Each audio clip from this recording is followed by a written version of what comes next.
What's goody, people? What's going on? It is Tuesday, June the 20th, and we are the two Aries. We are back again for another show where we highlight what we thought about this week. But before we get into that, um, what up to the YWG, your weekend gardener who's in here with me tonight. What's going on, folks? What's up? But yeah, man, go ahead and kick it out with the current events, man. I'm going to pull what we talked about earlier, but I'll let you kick that off. Okay, all right. I was just give some folks a shout out. But yeah, man. Current event, man. Actually, I'm gonna make this two part. The first part gonna be short. Okay, yesterday, Monday was Juneteenth, and my question to all those who keep voting Democrat: what'd you get? I'll wait. You got Juneteenth. You got oh well, we got something. We got Juneteenth. Nah, everyone got Juneteenth. Okay. Now speaking of Juneteenth, on the flip side, there was a lot of issues with a lot of gun violence all over the country. Yeah, yeah. Dudes acting crazy. 12 people died, Hmm. and over 100 people got injured, and 15 separate shootings across the nation. Shootings happened all across the nation, and I mean, some of the shootings were actually at Juneteenth events. Matter of fact, most of the shootings were at Juneteenth events, and there were some other. There was a couple that were at people's house parties and things of the nature, which they were celebrating Juneteenth. So, a weekend is supposed to be about celebration of and the emancipation of people in slavery turned into, I mean, basically black people killing black people. Dude, it's the craziest thing, man. I mean, I know a lot of crime is proximity, so you tend to commit crime against those in your proximity. But it's getting ridiculous because what I was saying earlier was this: these dudes got all this smoke for people that look just like them. And like we said a couple of shows, or I said a couple of shows back, you can have a you can have one of these dudes choke out a black man on a train, and not one folk did nothing, nothing. And it's like, where's all that gangster at when it comes to when they harm us? It's almost like, oh well, I'm not going to do anything about it because I'm scared of them. But when we see each other, it's just like it's on. I don't get it. Yeah, I don't understand that. I don't understand that level of hate that that some of us have for another person who looks like them. So I can't really. And look, I don't want no one to get me wrong. I'm not saying go out and harm folks who don't look like you, but we're so quick to harm ourselves before we can see the wrong that they do in our neighborhood to us, and we'll sit back and look at all scared like little deer. But then you got all this bravery to pull a gun out on somebody who don't have a gun. I mean, These sissies afraid to fight. yeah, that's a totally another that's a whole another subject, but it's just really a shame that like we said, man. I mean, I went to a couple of Juneteenth celebrations this weekend here in Cincinnati, Kentucky area, and we didn't have those issues, man. It was all love, man. I mean, one of the places I went, man, it was like 3,000 people doing the electric slide, man. I saw that. People weren't people weren't arguing, and then if people were arguing, people were coming in and breaking it up. Like, man, this is not where hey, what's going on, Bud Fouls? How you doing tonight? What's going on, bud?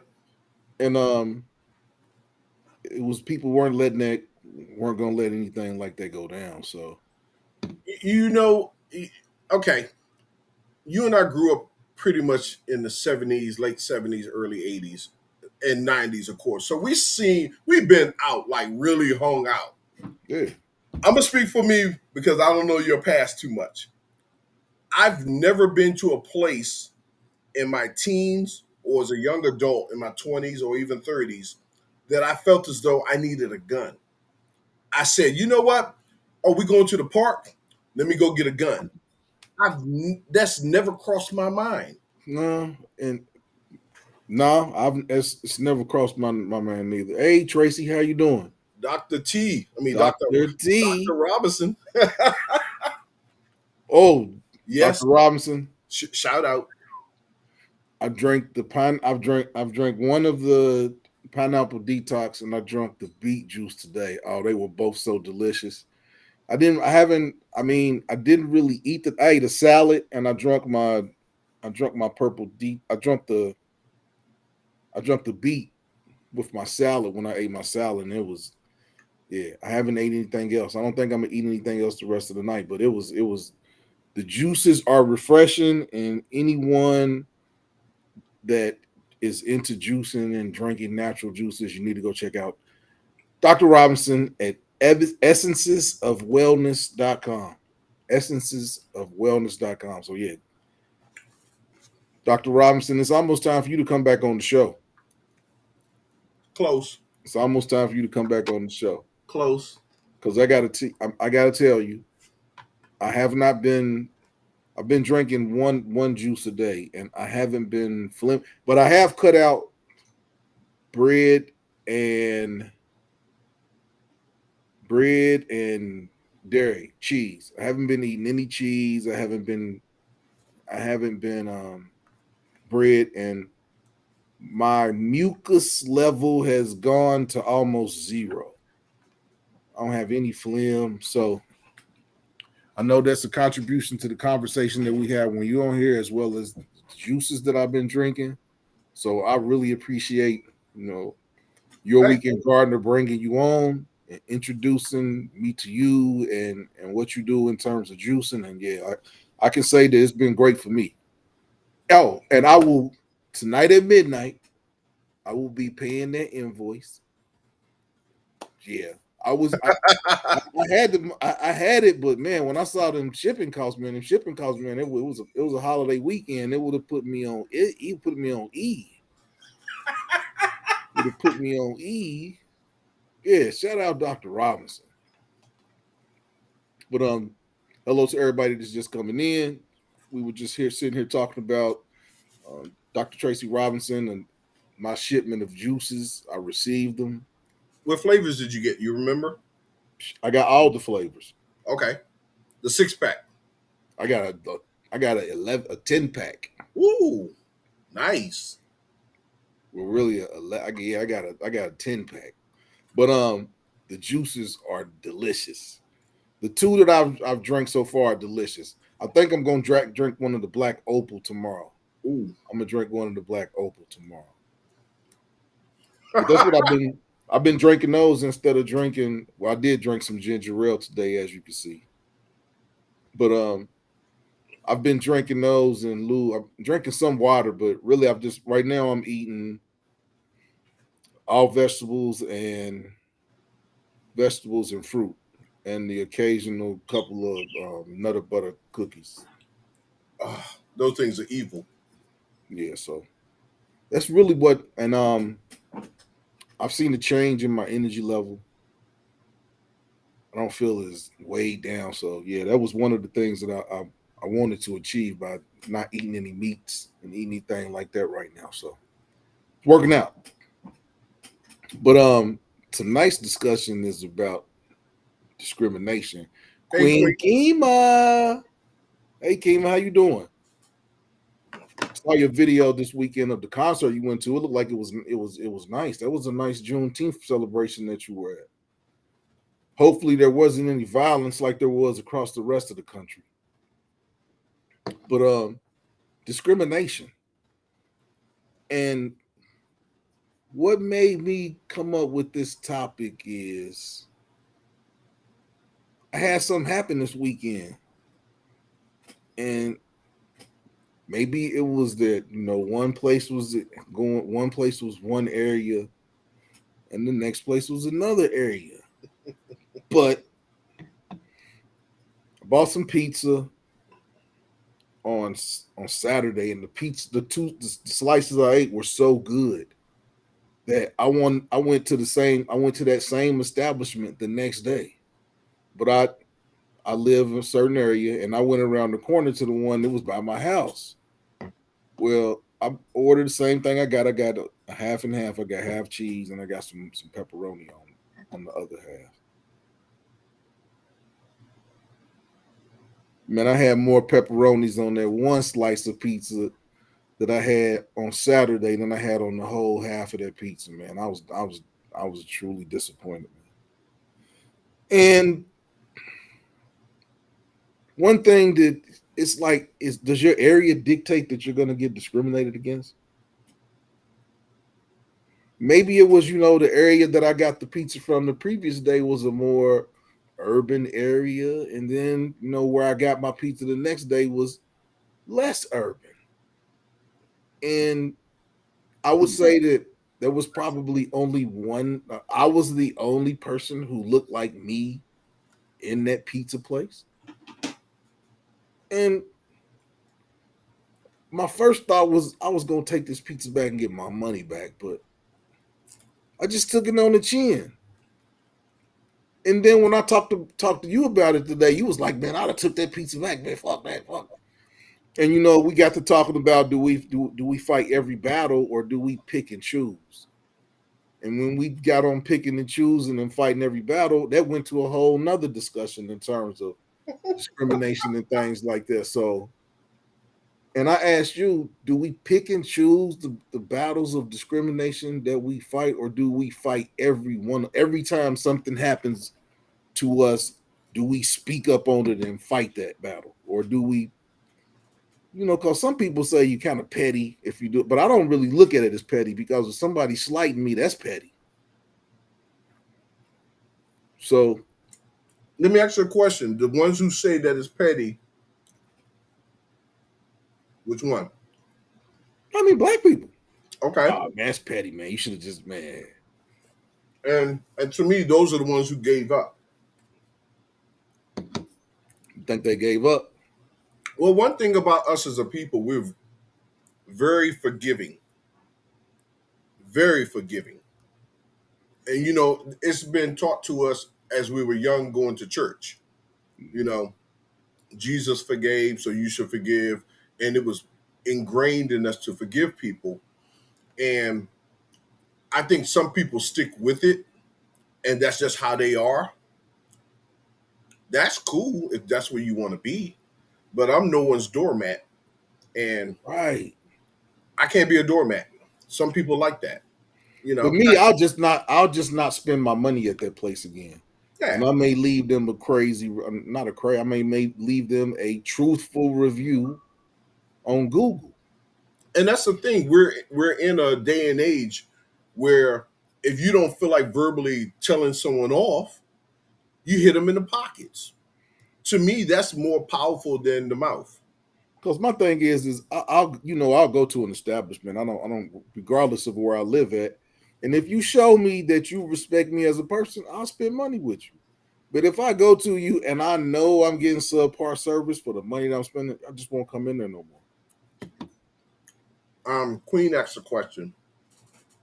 She said, "Did you say you got the best from the less Hugh, Hugh establishment or the other?" I got the best from now. I got the best from where I was from. The one that was in our neighborhood that was more urban. The place that was more urban, yeah, I had like, yeah, my stuff was covered with pepperonis. The other place, man, I think it was some few slices, man, didn't have no pepperonis at all on it, man. I was like, man, what is like? Yeah, and it was like, I know it was. What I'm saying is, I know that there was supposed to be more pepperoni on that pizza, but I guess they was cutting corners, and I was the person that got the corners cut off. you got the corners of the pizza. Man, hey man, yeah, and the pizza didn't even taste the same. Pizza didn't even, yeah, man. It was like, you got me. I spent my little $14 in there and I bought that pizza, but I won't be going back. It's like yeah, like I went into BW3s. There's a BW3s around the corner from where I live at because I wanted to taste one of those cheeseburgers. This is about 2 or 3 weeks ago. I wanted to taste one of them cheeseburgers. Man, do you know I sat at the counter for about 3 or 4 minutes, man? Didn't nobody even look at me in that place. I walked straight back out. Yep. I walked straight back out. I'm not gonna complain to you. Hey, ain't nobody come on. Hey, no, I'm just gonna leave because if I do that, then y'all gonna mess my food up. So if you don't even respect me, I ain't gonna argue about it. I'll just leave. You let me know you don't want my money. I don't want to spend my money. I don't want to give you my money. And Yeah. I'm cool with that. But yeah, man, yeah. And then a lot of places, if the food ain't right, I'm not going to send it back. I'm not going to come back. I'm not going to send it back and tell them to cook it Nah, that's how you get them extra ingredients. yeah, that's how you get them extra ingredients on your sandwich or your meat or your gravy or You be like, hold on a second. This ain't supposed to have gravy. but but the thing about it, the discussion we're gonna have is, I mean, do we fight every battle? I mean, are there I mean, are we being petty? Is this stuff subtle? Is it overt? Is it does it happen at work? Does it happen in the general public? It happens everywhere. It does. It happens I know too, everywhere. man.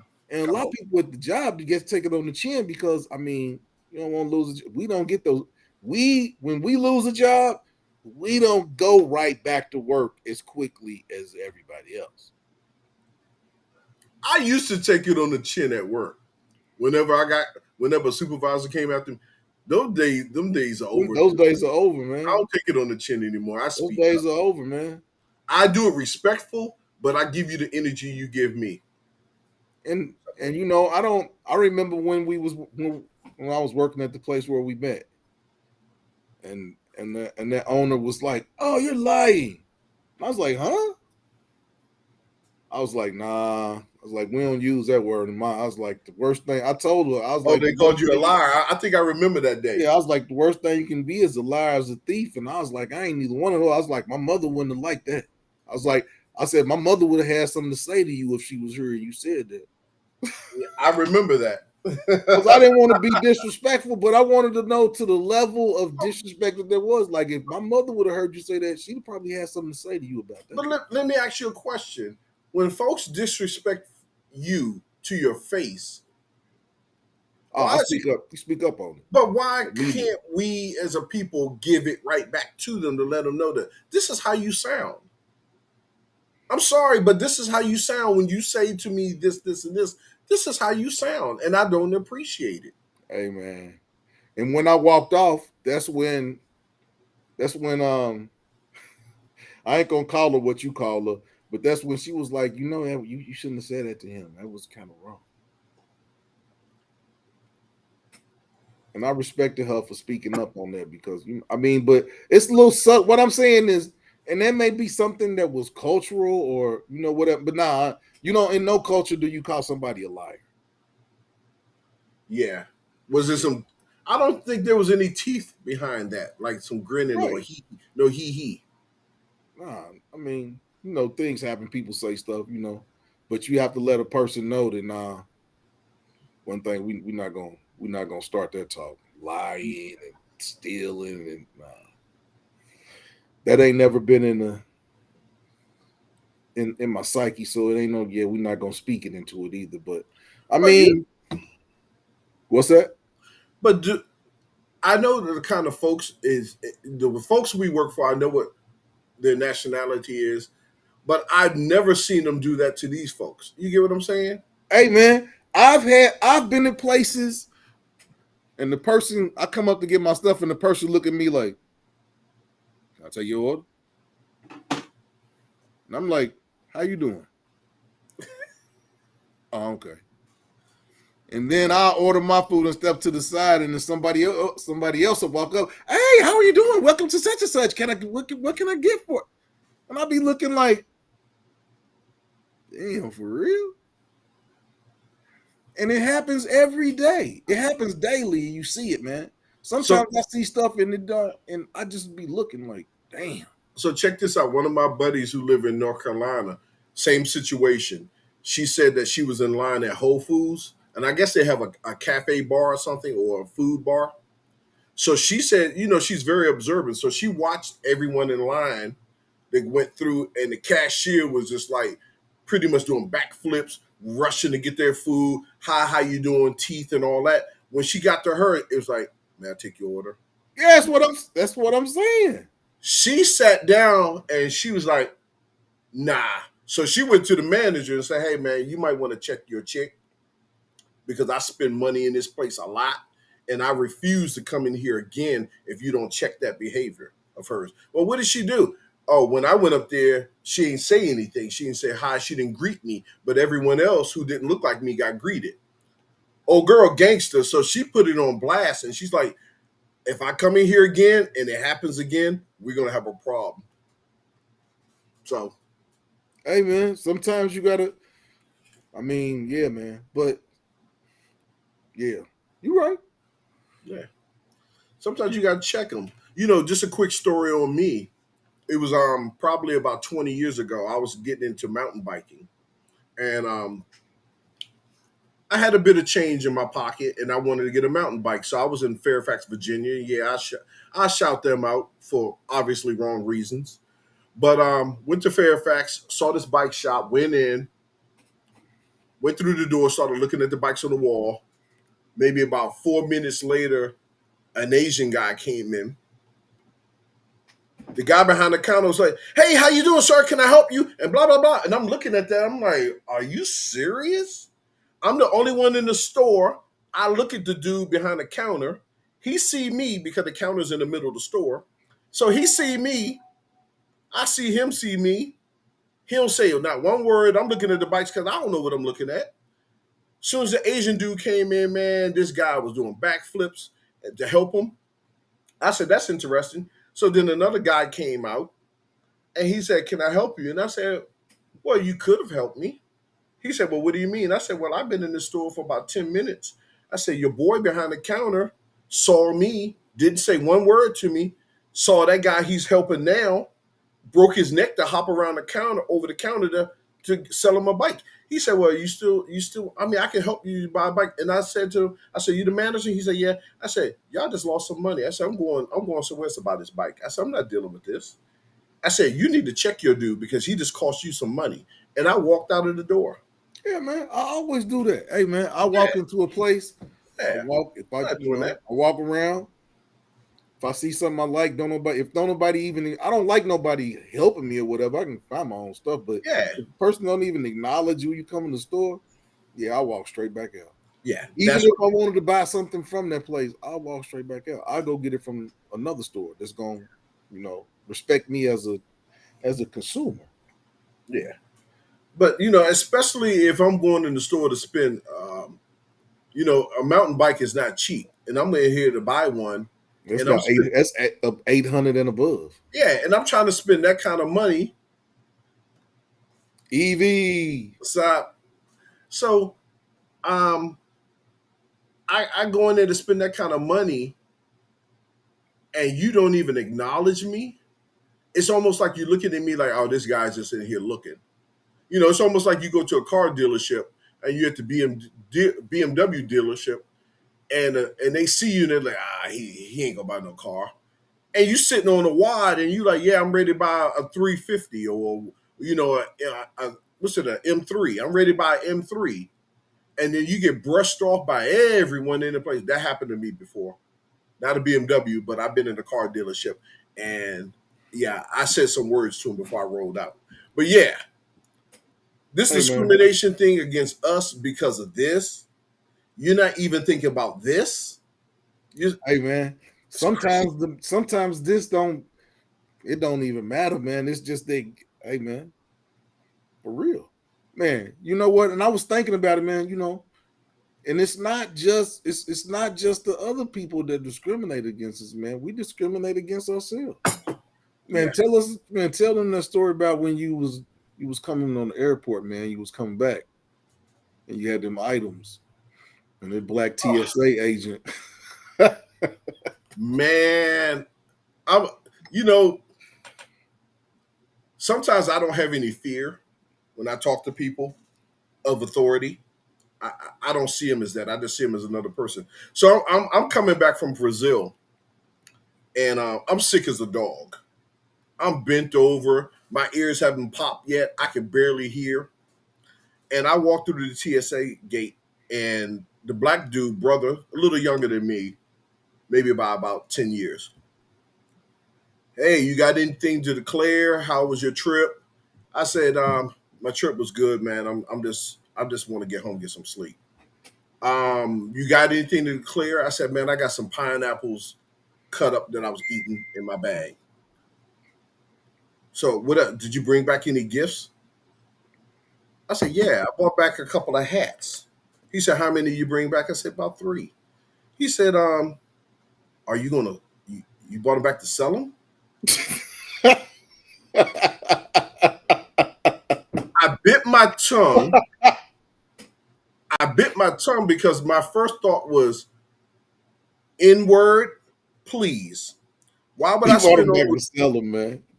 it's like why would I spend almost 2 G's on a trip for 20 something days and come back with some hats to flip them? It's like, are you serious? And then I'm getting pissed off, and then he says to me, well, do you have any family here? Yeah, all my family's here. He said, well, who did you go on the trip with? Did you go on? I said, no. He said, well, who did you leave behind? I said, everybody who didn't come with me. And then he's like, well, why'd you do that? And I said, because I'm a grown man. And dude, I was up to 10. And I said, I can't believe he thought I was a ninja Hey, man, because but because only a ninja will go on a trip and stay for darn near a month and come back and try to flip some hats. three hats. Nah, Three but hats. man, but man, He sometimes discriminated against we me. are our own worst enemy, man, because Yeah. it's envy. It's like I work for TSA and I can't go to Brazil No, no, no. because I Here's work for what you TSA. are. You're airplane security guard. You're not a policeman. You're an airplane security guard. Stop asking me stupid questions because it's stupid asking me who did I leave behind. It's stupid to say why did I go on a trip by myself. But the thing I'm about that a grown is, man. the thing about that is they can make your time at the airport a living hell, man. And I can do the same. I can do the same. And you know what? He tried to do that. He ran That's me what I'm through. saying, man. They try He, to make your life a living hell, man, if yeah. you fuck with But these look, TSA agents. he ran me through a secondary check where they had to do all my bags and stuff. So I'm like I said, I'm doubled over, dude. I'm sick. I'm so tired. I couldn't hear. So he sent me through another part and they said, well, why are you here? I said, I don't know, man. The dude up front got an attitude. He asked me to come through here. He said, all right, we just need to x-ray your bag. So he x-rayed my bag and stuff. And it's pretty much he had that look like.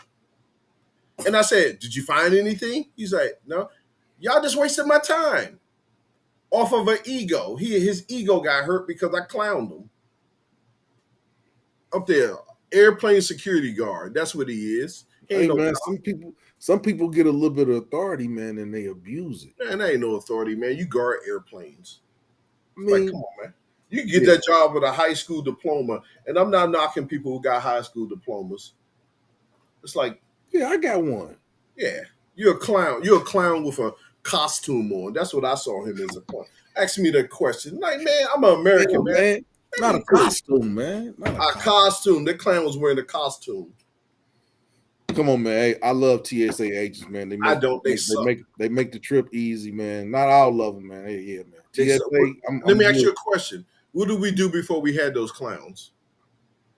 Remember that? Still go through just walk straight through the gate, man. Man. Exactly. Top flight security. Exactly. Nice one, Queen. Bunch of Yeah. clowns. I can't believe they asked. Dude, it's like they need to revamp their questions. Are you carrying anything illegal? Are you bringing back anything illegal? Did anyone try to smuggle anything in your bags? Something like that. Don't ask me no stupid questions. I think you froze, man.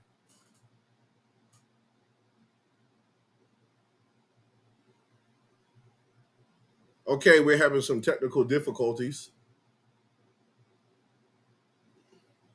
Yeah, locked up. Yeah, okay. You Locked good? up on you, man. Now you over here, man. I know you was frozen. You over here looking like Burl Lives, man. You was over there frozen like a pizza. But yeah, where sometimes we discriminate against each other, man, because the person may be in a little bit better position than what you're in. Man, you know what it was? That Bama saw how long I was gone. It was like, how did that dude afford that? That's what I'm saying. Sometimes the jealousy and envy is just, I mean, and it may be over something frivolous. Like, man, you don't know. I may have saved for this trip for 2 years or a year or whatever I saved. You don't know my circumstances. He's counting Now, my pockets. yeah, man, trying to count my pockets, man. But yeah, man. I mean, discrimination, man, comes in all types of forms, man. It's so. I mean, I get discriminated on a daily basis. That's why I'm saying, man, sometimes you gotta pick and choose. Cause what I'm saying, man, is sometimes I don't know, man. Sometimes people feel like that's their little get back. And I mean, if that's what you got to do to get your little get back, man. Okay, but I mean, it don't put me in no different state of mind or no different state of opinion, man. It's just okay, this dude is an asshole. I mean, I'm getting there. Everybody can get it. I'm getting everybody. but sometimes I get fed up, man, and when it comes out, man, it don't be pretty, man. So I try to stay away from that because if I get to that point, man, I'm saying stuff that if I know that you didn't discriminated against me and it gets to that point that I'm angry enough to say something, I'm gonna say something that's gonna hurt your feelings. I'm gonna say something that's gonna be 3 days later, and you're gonna be, man, that dude said this. Yeah, you still gonna be thinking about what I said to you because I'm gonna say something that's gonna cut to the core. Yeah. And it may not even be, you know, out of line or nothing, but it may just be something to make a person think. And sometimes that's all you got to do, and they don't do that no more. They don't test nobody else. Yeah, that's what I do. When I get people, I make sure that the next person behind me don't get it. So I give it to everyone. I give it back. So I want my thanks for all those who come behind me. I want my thanks. So you a wild boy, man. But I'm sorry. By the way, this is not a gardening show. So any of my gardeners who hey, looking man, they for most gardening, definitely know we're not talking about no garden. I mean, we're not talking about no iceberg lettuce yeah. or But I'm no just no saying, green onions. yeah, I don't Yeah, want my mama to accidentally click on this link. Turn away, mama. Don't watch this. don't watch this one. Don't No, watch this one. Dr. Robinson got some input. I took my Uh vet oh. in. Uh-oh. And the colonizers asked me how I got that. Ooh, see, I that's had what to I'm pause talking before I about. responded. But I do believe Woo, I put scratch on it. man. Well, I can't. Yeah, exactly. Oh, see, Dr. knowing me, Robinson, you don't got one of them new. You don't got one of them new vets, do you, Dr. Robinson? she got the old school joint. Man, come on, man. Don't be hating, man. No, I seen it. Oh, okay. Yeah. I would Yeah, have said, I probably would have said I got it from your mama, or I sold your mama. That's how I got this vet. I don't know, man. I would have thought of something. yeah, man. Like you couldn't have a vet as a upwardly mobile black woman, man. You should have been like, this is my second car. The Benz is at home. Ooh, ooh, that's a collector's item. Ooh, Dr. Robinson, you ain't playing. Yeah, it's 25 years. That's a collector's. Nah, Wow, it's almost 30. wow. What color is it? I thought it was peach or it's not pink. I could be wrong. Oh man, Dr. Robinson got a pinky Tuscadero.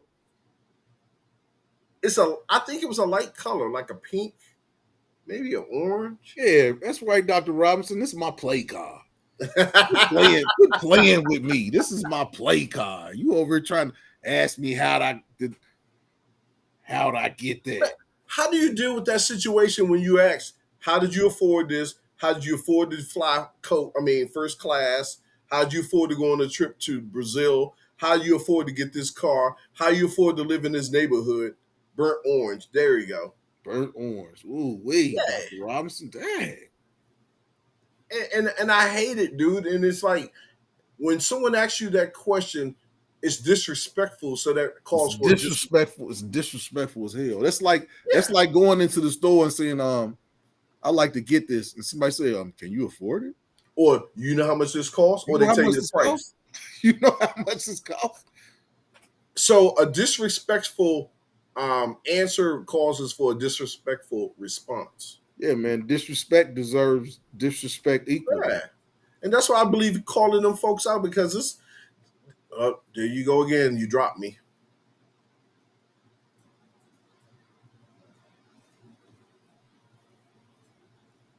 I don't know if I'm still okay. There we go. You're back. There we go. There we go.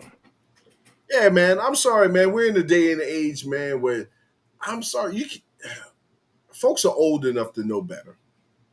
They're old Hey, enough to know man. It don't. I got a story that don't have nothing to do with discrimination now, but nah, man. better. Everybody, Because you everybody. see all this right here. This is all battle. All this right here. So for you to ask me a question of affording something, it's like, are you serious? Do I look like a teenager? Hey, man. I've seen it happen. It's happened to me. It's hey, man. Discrimination comes in all types of forms. I've been discriminated on the expressway. You ever get behind somebody and they look through the rear view mirror and they see it as you, and then next thing you know, they done slow down. They got you boxed in because the car on this side is driving slow. And you boxed in, and everybody got you. You ain't man. Come on, man. Discriminate. Hey, man, it's some petty discriminators out there. Hey, man, discrimination comes in all types of petty forms. Yeah, man. I'm in the fast lane by myself. I'm driving up, and out of nowhere, another car get up. Just. Hey, man. Hey. You know what, man? You gotta tell me the story about the was it Chinese restaurant? Oh man. Yeah, man. So it's this place here in it's this place in Cincinnati. It's in Mount Lookout. I'm not gonna say the name of it, but if you're hip, the name of the restaurant means I'm number one. Ichiban. Oh my! I said I wasn't gonna say their I name. don't know. I'm taking a guess. So yeah, I was at this restaurant. They're number one. They're Mount Lookout, and I went there. I ordered my food. I ordered some. The food is getting cooked. Man, the food is delicious. I didn't ordered a couple of drinks. I'm drinking. I'm not just coming there getting some food. Yeah. So my food comes after I didn't had a couple of drinks and a beer, and I didn't order this food. I spent about $50. Oh, is that kind of place? Wow. So I'm leaving. I'm like, hey, thank y'all. Thanks. Y'all have a nice night.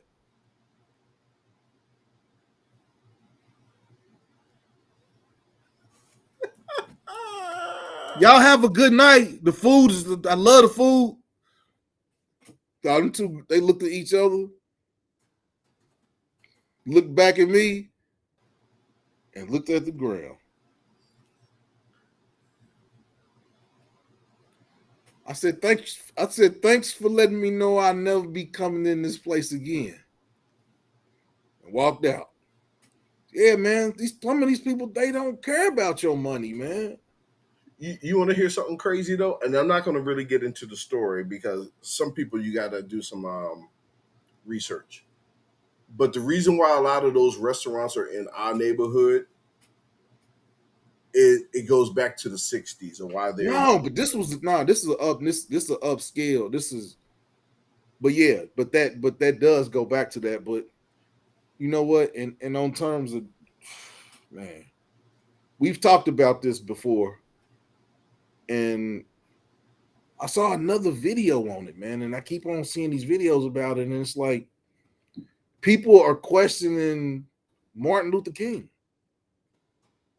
And Hey, basically, people were saying that that was his dream, and that it was black people back then that really went with him because they was like, why we want to go eat with them? We're gonna get spit on, we're gonna get beat up. Why we gonna get there? We got Big Mama right up the street. We can keep going eat at Big Mama's. And it's a lot of people now that are saying that set us back because by us stop going to the black owned restaurants and wanting to sit at the tables and get beat up, that stopped our money from staying in our communities. and you know what? I can see that, and I see that that is an issue. Unfortunately, just like you can't talk about the Democrats to older folks, and you can't talk about how slick they are. Most definitely can't say nothing to them about MLK. You definitely can't say nothing because that dude wore a cape for them. He had Hey a cape. man. He was their superhero. But But you know man, what? I mean you have to if you are a critical thinker, you have to look at that. Yeah, but Did that they don't want to have that stunt our conversation. did that dream stunt our love for one another? Because I mean, if you wanted to go sit at some tables and get beat up and your food gets spit in, and instead of going to Big Mamas, I mean that's hey man, that's a heavy argument. It is, That's a heavy argument. but they got to be willing to listen. That's a heavy argument right there, though, man. We got chats over, and I Yeah. Malcolm versus Martin. I mean, and that was one of Malcolm's points when he went to him was like, man, what you wanted to do, man, it hurt us as a nation of black people. Because if somebody don't want you to be comfortable in their establishment, you're not gonna be comfortable in their establishment, no matter how hard you want to go in there, no matter they're gonna make it where you're not comfortable. But can you imagine going to spend your money in an establishment and they pour a bowl of soup over your head? No, I can't even imagine that. But I and can't. that's what I'm saying, man. Just that lay down behavior, that taking a beating. I'm like, I mean, we spoke about it a little earlier today. Just taking a beating by people, man. Mm-mm. No, nah, you ain't gonna put your hands on me, and I'm coming there to spend my money. Nah, you ain't gonna. Nah. Nah, ain't gonna happen. Hey, I would like to give a shout out to G Grandma, I'm sorry, G Mama, G Mama Grows. G How you Mama doing today? grows. Yeah, she's in the house. G Mama, is that G Mama for grandmama or G Mama for you a G and you just a mama? Now G Mama's been on our last three lives. You got to give her a shout out. G Mama, we appreciate your support. Thank you for coming. Thank you for coming and vibing with us. We would like your input. Have you ever been discriminated on, and how did you react to it? Did you confront it, or did you hit them in the pocket, or did you just let it go? See Rob, a friend of the two Aries, he gonna come in. He gonna give his opine. Is there another race of people that always sought the approval of white Americans?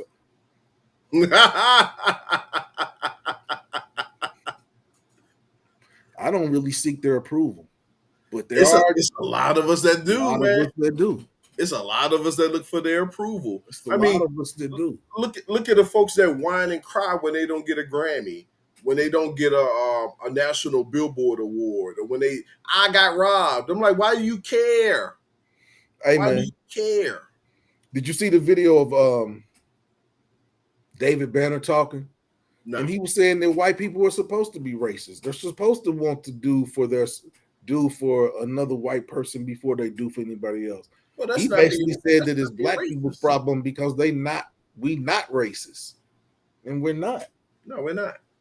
Well, He see, said black people should be more racist, no, he got it. more nationalistic. Yeah, because he got it wrong. Being racist is not liking. You cannot like someone. That's not being racist. That's not determined. That's not the definition. The definition is withholding resources from a group of individuals Right. who don't look like you. We don't have the power to be racist. Exactly. So David Banner was talking out the side of his neck with that nonsense. I mean, I'm serious, dude. You get all these rappers that get out here and they start speaking philosophical, and we're supposed to like, oh wow, that was so enlightening. Nah, man, you're a rapper, man. Shh. I don't think he's just a rapper though. I know, but I he's think not a. I think he's a critical thinker. But Do you you get paid? sometimes you can Is be that a job? sometimes you can be wrong. Is that a job? What's that? A critical thinker? Is that? Can I put on my resume critical thinker? No. Yeah, yeah. G. So Mama Grow said when I was in the military was my first exposure to discrimination. I yeah. reported it, but nothing was done. And Oh yeah, yeah. You're gonna take it on the chin in the military. yeah, You're gonna take it on the and chin. we talked about this earlier, man. And I was saying that out of all of the different types of law, you can get pro bono law for a murder, you can get pro bono law for rape, you can get pro bono law for sodomy, you can get pro bono law for anything of a criminal nature, but you cannot get pro bono help on a discrimination case.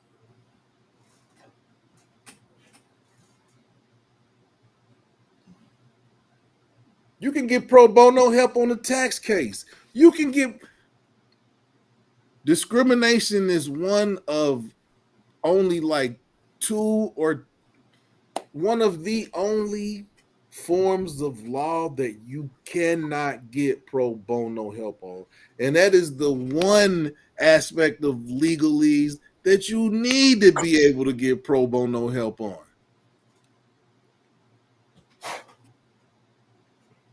That's crazy. You cannot get a pro bono lawyer for a discrimination case. Do you know that there always has to be racism Do you in know we got America? 77 people watching us? I think Oh, this is our number one live ever. We got 77 people in the house. sweet. Can we get some likes? I only see Can we get three. some I don't likes? see five. Get the likes up. Get the. No, we ain't going. Hit my cash app. Yeah, please hit the like button. I mean, I guess we didn't hit the algorithm with discrimination, Yeah, but yeah. But you yeah, know what? Back to what I was saying. You always have to have the discrimination and racism in America. It's baked in the cake. You wow, these folks cannot have us elevated close to their level, because if we do, if we get close to them and level, we eat their lunch every time.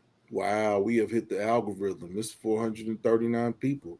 It's 439 people in here listening to us talk about discrimination. Oh, Please hit the like button. Please join into the conversation. Yeah, okay. discrimination is It's it's baked in the it's cake of it's America. it's rampant. I mean, what can you do about discrimination? Because a person discriminating against someone, that's a personal that's personal. That's their mindset. So how can you change you can't. You can't change somebody. Discrimination will always be around, man. So are we, like I said, are we to fight every battle? Or are we to pick and choose? Or I mean, it's really there's nothing you can do about discrimination. I think you gotta fight every battle in order to keep your nose above the water. Because if you stop fighting, that one time you stop could be the chance that that water just you. I think you gotta fight every battle, man. And me personally, I plan on fighting every battle until I move out of the country. That's just my plan. I'm sorry. I've been Yeah, on I this. mean, but don't you? I mean, at some point you're gonna get tired of fighting. I don't. I will never get tired of fighting.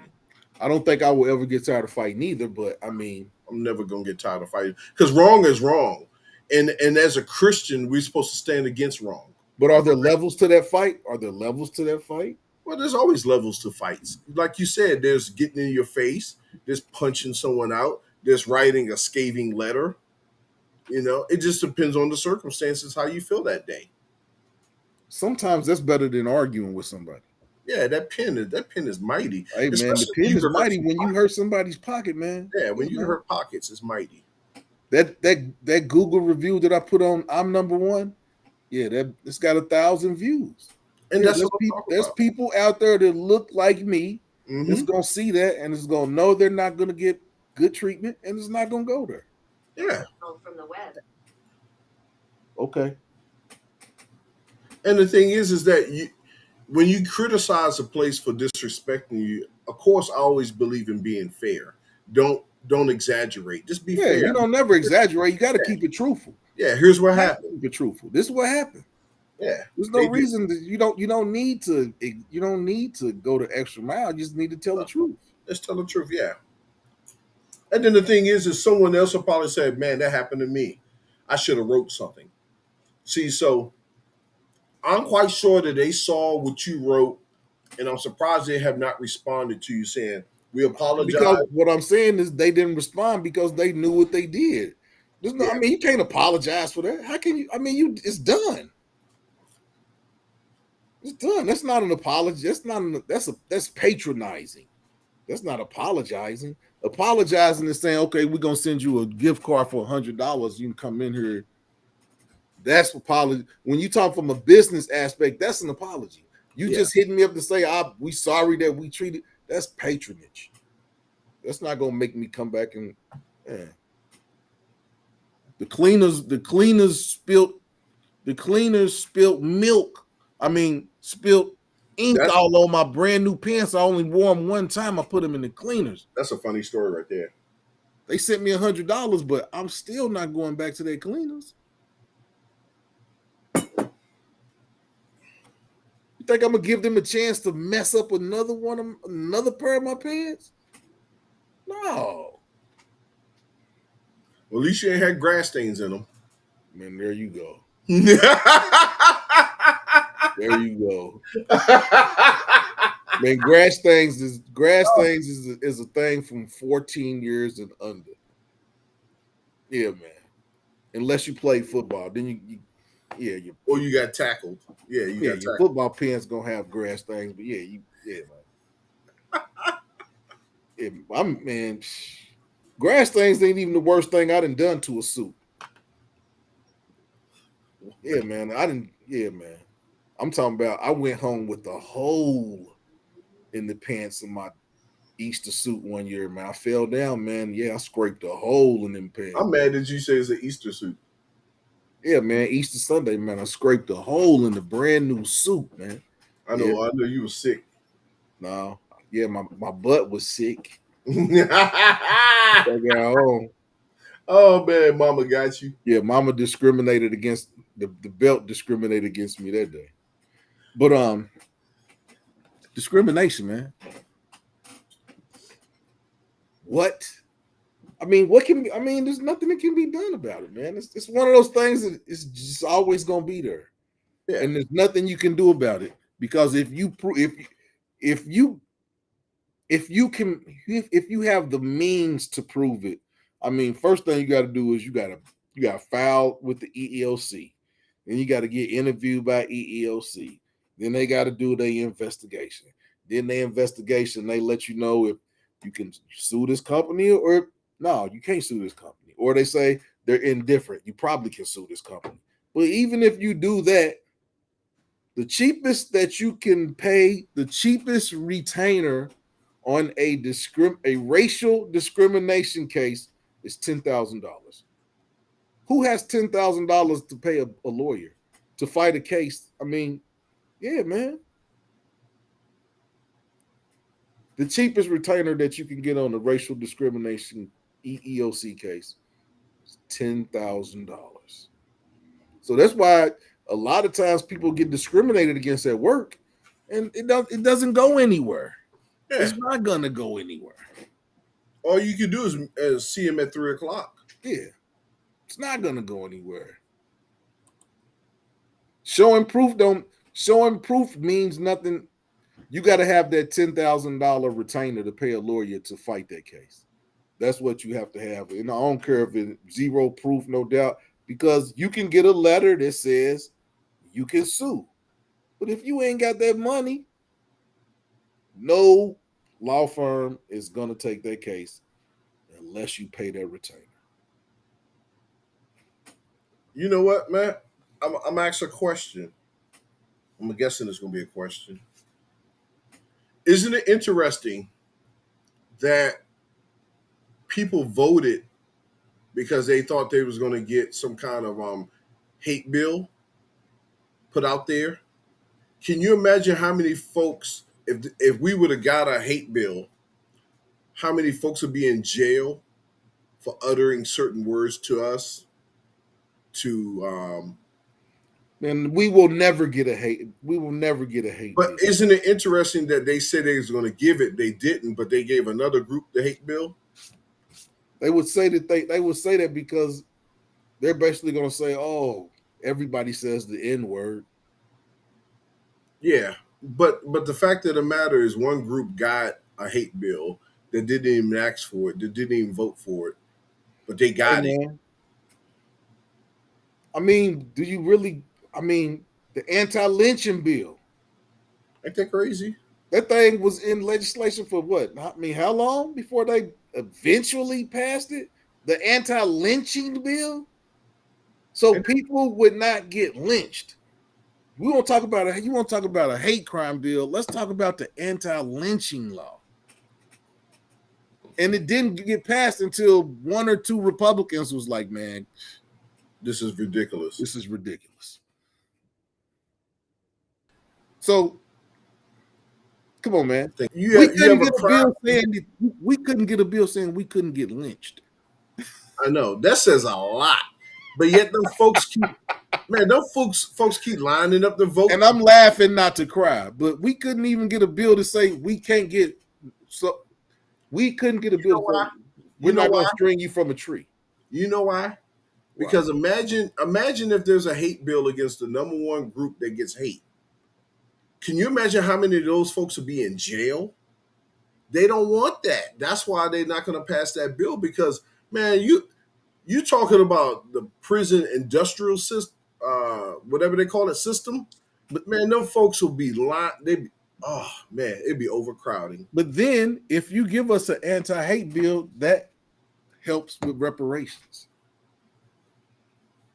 because that's admitting some fault. You always got to have that hate. You always got. We always got to be at the bottom, man. You need a foe. Wow.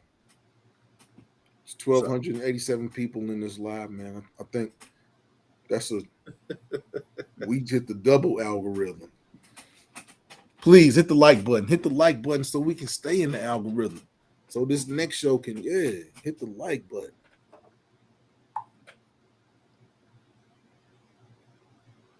But C Rob, have you been discriminated against? And when you were discriminated against, was it at work? Was it in the general public? And how did you respond to the discrimination? Same question for you, Queen Kima, if you're still in here. Man, it's a whole lot of people. Anybody that's in any of the 1,300 people that's watching us, have you been discriminated against? And if you have, let's talk about it.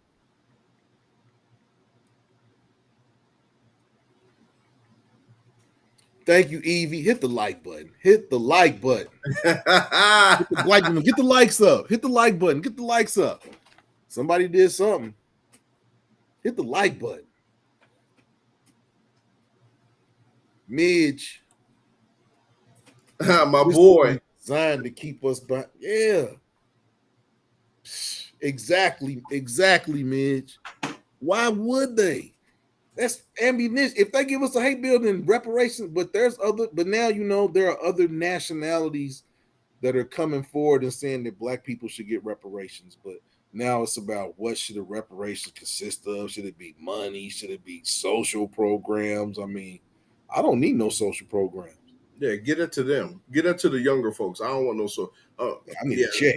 just give me some bread so I can get out of here. I need a check, and they don't have to worry about. They give me a reparations check. They won't have to worry about seeing me no more. I'll be out. I got a reparation check and it was nice, like it should be. Hey My man, I'm packing my up that. I'm packing up. I'm not taking nothing. I'm packing up. I'm leaving whatever I got here. Take me a couple per. Nah, I can't. I'm taking my I shoes. might run up some credit card bills before I leave. Hey man, that was a wild story that your boy told us, man. His buddy knew he was going. His buddy knew he was going back to his country. Yeah, man. Run them credit card bills. Got They all can't. them credit cards and ran them up. Yeah, they won't. They can't extradite you for the bills. Okay, see Rob.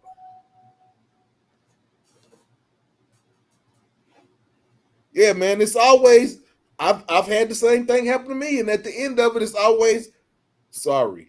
There's nothing we can do. There's nothing we can do.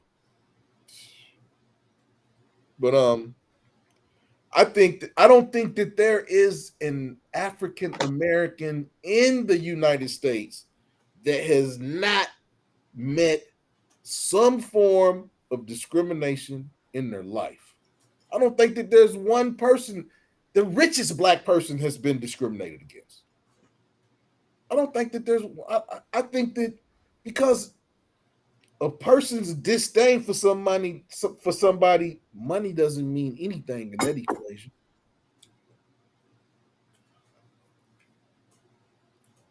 Huh.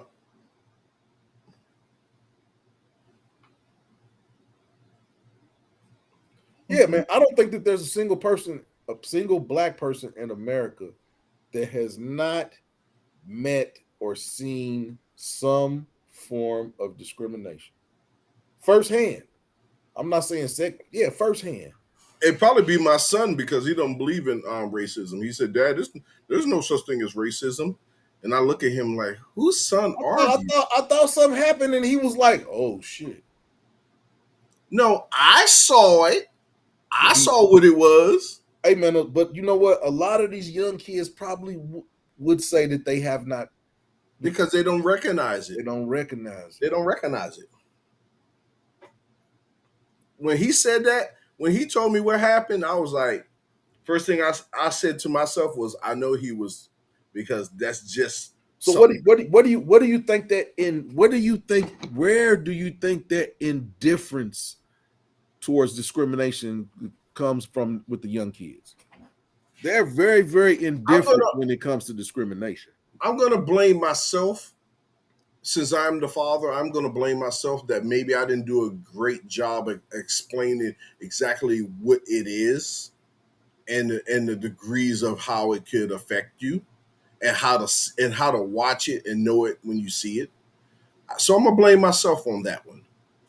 That I didn't give them the proper tools to be able to sniff that out.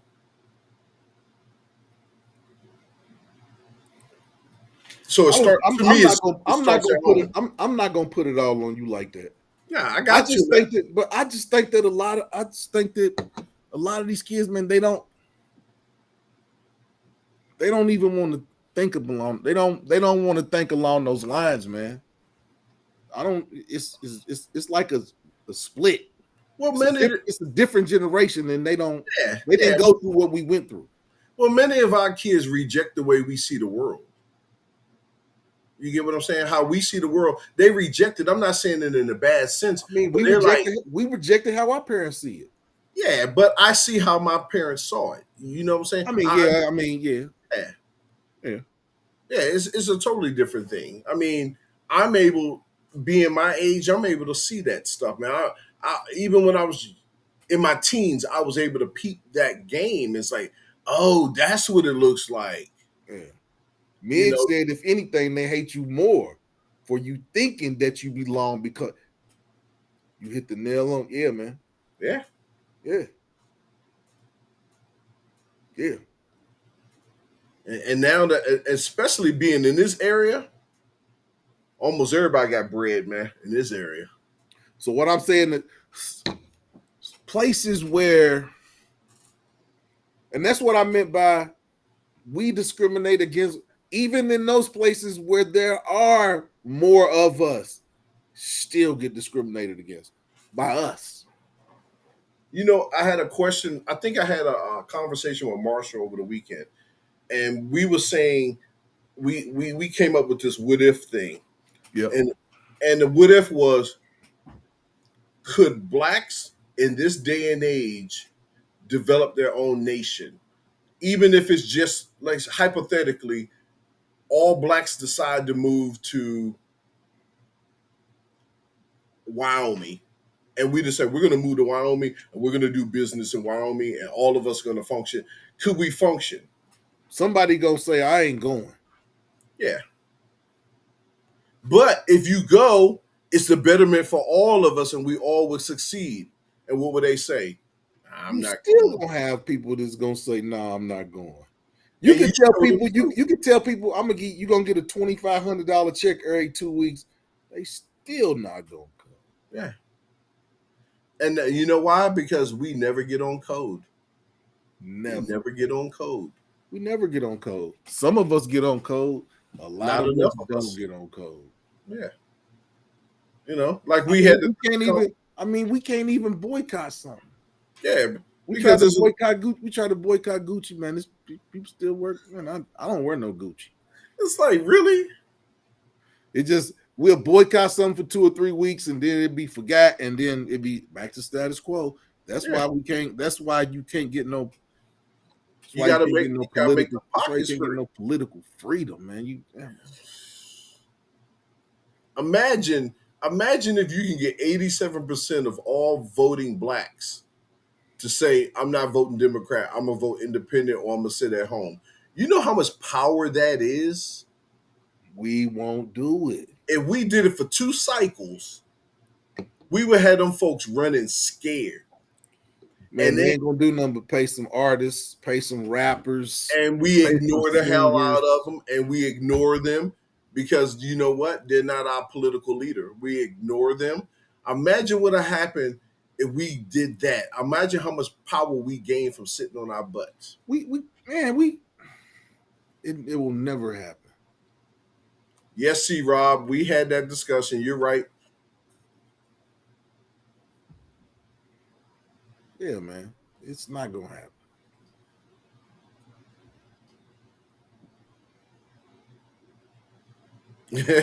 I remember that Yeah, man.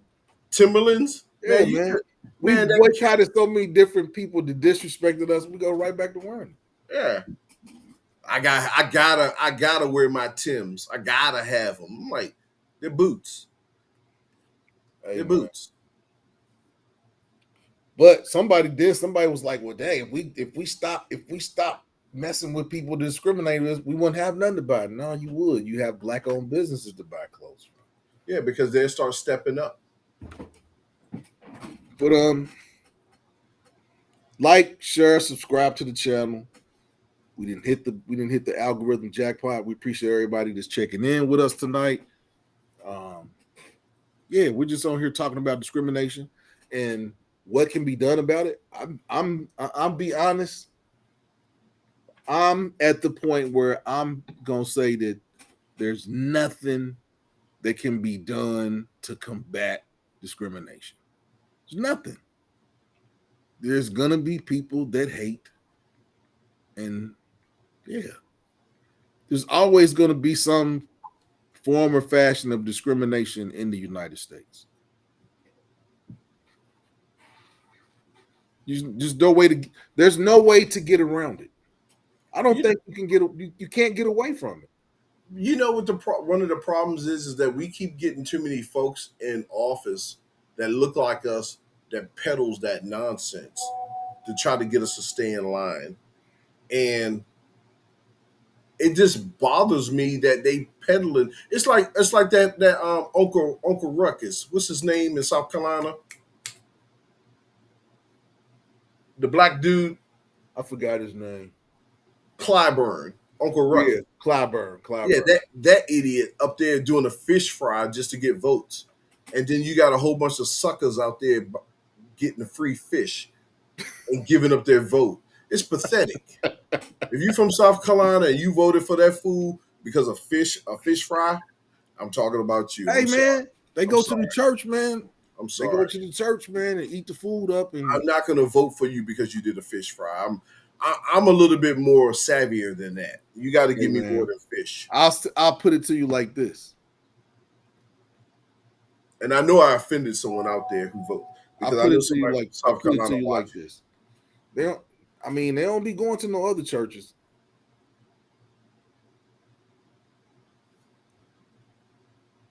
No, they don't. Ain't that crazy? They don't go to the mother churches, but they be in the hood. They don't never. What I'm saying is, you don't never come to the hood unless you come. You never come to the hood, but you gonna come during election season to the church. and don't come back. Oh man, come on, That man, sound like Reverend Porkchop made a deal. come on, man. But people keep falling for that, man. I mean, It's the older there will folks, be man. There will be discrimination until we get political power, and I don't see us getting no political power in my lifetime. Nah, To because that point, we don't have a political action committee. what's going on, Bernard Smith? Yeah, good looking out, Bernard Smith. Get the likes up. Get the likes up. Get the likes up. Like my Yeah, man Bernard said, get the likes up. Come on yeah, now. man. We got I got a 1,300 people here, and we got 1,300 people in the house. Get the I got likes a up. I got a dog to feed. Oh yeah, most of that you can't. Politics has to be included in it. Politics has to be included in that. But what I'm saying is, we have no, out of all the minority groups, we have the most lack of political power. We're a swing vote. That's what we are. Yeah, We're a swing vote between the Republicans and the Democrats. We're a swing vote. Whichever way we go is the swing is gonna happen.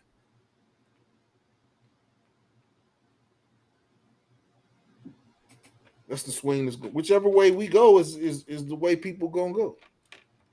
But there hasn't been, and I think that's kind of strategic because I don't think, like we've said, man, black people are historically conservative. yeah. But see, Rob, you're right. The government can't fix it, but we can fix it by not involving the government, meaning that we sit on our butts and make the government work for us because we do pay the government. So what you do if you want to make the government fix it, you don't vote for them fools in office until someone comes in office and say, "I got you." You But just man, keep like, sitting, you hey keep sitting man, on your butt, man. Because if our vote wasn't important, they wouldn't be trying to stop it so much. If it wasn't important, right? People got mad at me, man, because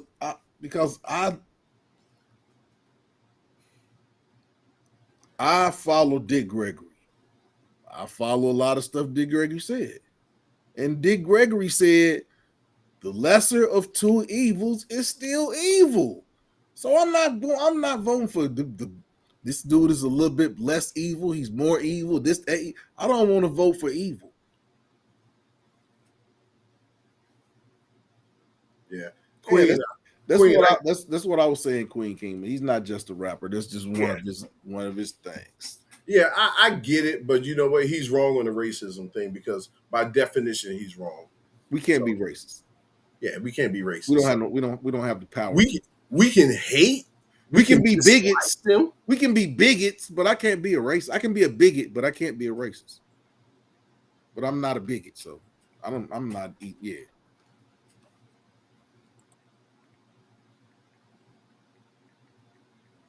But who has been discriminated against, and what did you do? Did you combat it face to face? Did you take it on the chin? Did you say I'm gonna live to fight another day? I'm gonna get them back. I mean, what did you do? And I'll say this: there have been instances where I've been discriminated against, and I have spoke on it and brought it up right there, right then and there. And there have been instances where I was like, "You got that today. I don't feel like arguing. I don't feel like arguing." So I mean, I can see it. I can see it from you. Want to, if somebody discriminates against you, you want to change that. But sometimes, man, You know what I say, bro? it ain't worth wasting the breath. Here's what I say. When I when you go to work every day and you're at a place for 8 hours and you're getting browbeat for 8 hours and you know it's not your job that's the issue. You know it's not how you perform, it's not the issue. You know it's personal and you deal with it for 8 hours and you don't speak on that. you kind of deserve that because my thought pattern is this: I'm about to get fired today, and that's how I'm approaching. But And see, like, I'll be honest with you. I'm not one of them. If I feel like I'm being disrespected in the workplace, I'll quit because yeah, I can find another job. yeah. I can find another job, but yeah, I can't look myself in the face if I'm letting somebody step. I got shoe prints on my face. And then I can't you look at myself in the mirror. got them shoe prints in your butt on the back of the pants. Nah, Hey man. man. Mm-mm. I tell folks all the time. I say, yeah, you put up with that for 8 hours. I'm like, you're a glutton for punishment. I'm not putting up with nothing.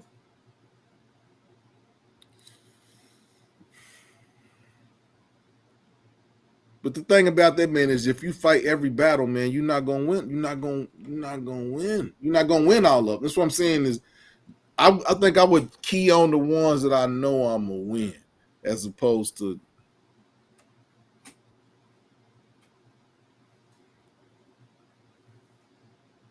I'm exactly. And I hate to say that, Kima, but I've been disrespected. You would hope that we don't say that, but a lot of us we've been disrespected by our own people. Is that self hate? I mean, what is that? We get discriminated on by other people, and then we get discriminated on against our own people. well. We're gonna always have raccoons in our midst. They're gonna always be around because some people like working in the house as opposed to out in the field. Some people love them buttered biscuits. Yeah, man. Some people love the pat on the head. So I'm they're a gonna work. yeah, They're gonna work for the ops. I'm a field N word. Yeah. Some people just like working for the ops, man, because they like warm meals. Corporate America is too smart to be overt. Right. Will kill you with the policy. Yeah, man. Some of that stuff is so ambiguous that there's no way you can prove it to be. It's like I said, if they really wanted to combat racial discrimination in the workplace, They can do it like that. it would be pro bono. Those cases would be pro bono, and them companies would know that they couldn't treat people bad. But if the companies know, he ain't got $10,000 in the bank to pay that lawyer, we'll string this out. They gonna And, string it out. and this is why some people get pulled over in certain neighborhoods because they know they can't. They know them folks know they can't fight back. Hey man, yeah. And sometimes they go after they low go after hanging, what they think is weak. low hanging fruit. Yeah, they go after what they think is weak.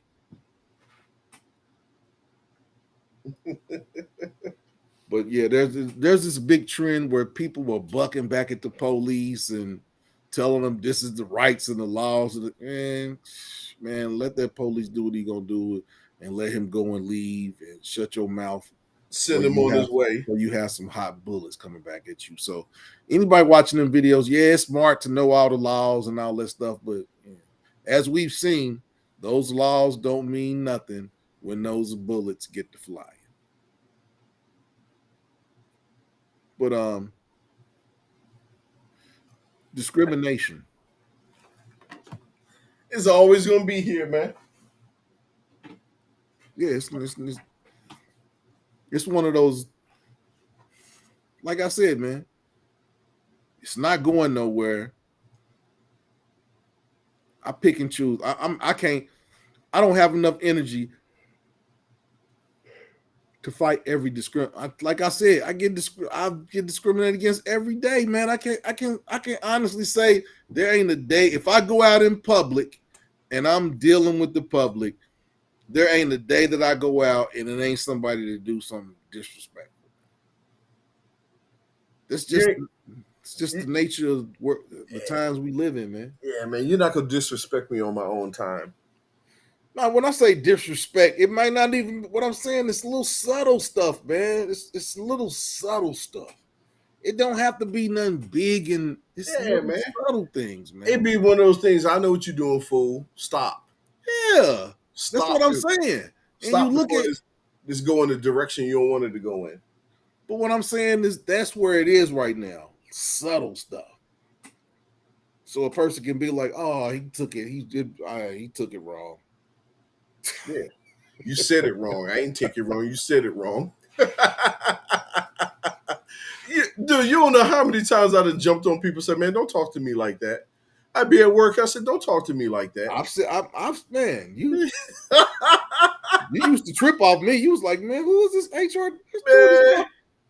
oh, Quit playing with, quit I, playing with me." I remember what I said to this dude, man, when I asked him a question, a general question, and he heard it wrong, and his response, what he said to me, and I looked at him, I said, "Who the hell you think you talking to?" I know the whole office heard me. I was like, "Man, you don't talk to me like that. You understand?" And of course, it was this. It was Yeah. him. I was like, "You don't talk to me like that, man." I was like, "Who you think you are?" Hey, man. That was one of the last times too. So, I'm sorry, man. I mean, okay. Well, I'm gonna ask you this. We know that discrimination is not going anywhere, and people get discriminated against every day. But are times better than they were, or is it just racism is different? It's different. I think times are getting worse. I think that because if you're in a certain position, you're kind of inoculated from a lot of the stupid hillbilly uh, racism because you're not around those kind of folks. But I think it's getting more sophisticated now, especially with the coming of the internet and and the way people move now because everything's digital. So Better now, than what times? Is it better than the 60s? Is it better than the 70s? is it I better than mean, the '90s? is it better than the 90s? I mean, because Yeah, I think that there was a point where you was hopeful that racism could possibly be, but then no, it was like it got ramped up. yeah. It's only I think okay. I would say it got better for the sense of we're not having hoses. We're not being sprayed by hoses or attacked by dogs. okay. In that sense, Okay. okay. So, but after Dope 45 got in office in 2016, it kind of ramped up the ones who wanted to say something. It gave them the courage to start saying I something. think before that. I don't know, man, I because think after Jimmy Carter, when Reagan came in, you didn't have the folks out there like the folks now, man. Those I Karens and asking you for why you in certain neighborhoods and you can't come in this building, you live in the building. We ain't had that in the '90s, man. We in the '90s was real subtle. Now after Dope 45 got in there, it was more or less they say, well, we like him because he say what he means. so you think with him it's less subtle and it's more overt. People don't care. Yeah, yeah, because now you're looking at people who will stand in your parking space. You're looking at people who will stop FedEx drivers from trying to get in the neighborhood. I mean, we ain't had that mess a few years ago. But now it's ramped up with these fools. Um, the chick who was in the dog park with her dog choking her dog when dude was filming her. And she said, it's an African American man. He's trying to harm me and my dog. I'm like, we didn't have that back in the '90s. We didn't have that in the '80s. But that's when Dope 45 got in office in 2016. Man, it's on 100, man. Of the fear. All they got to do is say, "I was scared," and here come the police. So yeah, it's that part is worse. Um, yeah. I would say that just with the times, we see more racism than we did when we were younger because there was no cell phones, there was no Internet, if they didn't put it on the news, you didn't know it. If it wasn't in the newspaper, you didn't know it. It was like they could really hide yeah, a you can't lot hide it of now. what was going on where you can't really hide it. And I don't think people try to hide it anymore. I think people don't give a fuck. And that's my point. It's now to that point where people will say anything People's out like, of their I'm right, mouth. yeah, I'm yeah. But You can have your own. What I'm saying is, you can have your own personal thoughts. Nobody can change your personal thoughts. But if you go to work, you got to temper them racist thoughts and do your job, and then go back to being the racist when Yeah, you when you get go home. home. Yeah. But and then I think a lot of the discrimination, black on black discrimination, I think that just comes some people just mad about their situation. Like, I didn't tell you to take this job. If you're not a happy person, a nice person, don't work a service industry job. Don't work a Yeah. job where people gonna be talking to you all the time. Yeah, I mean, nobody told you to take this job.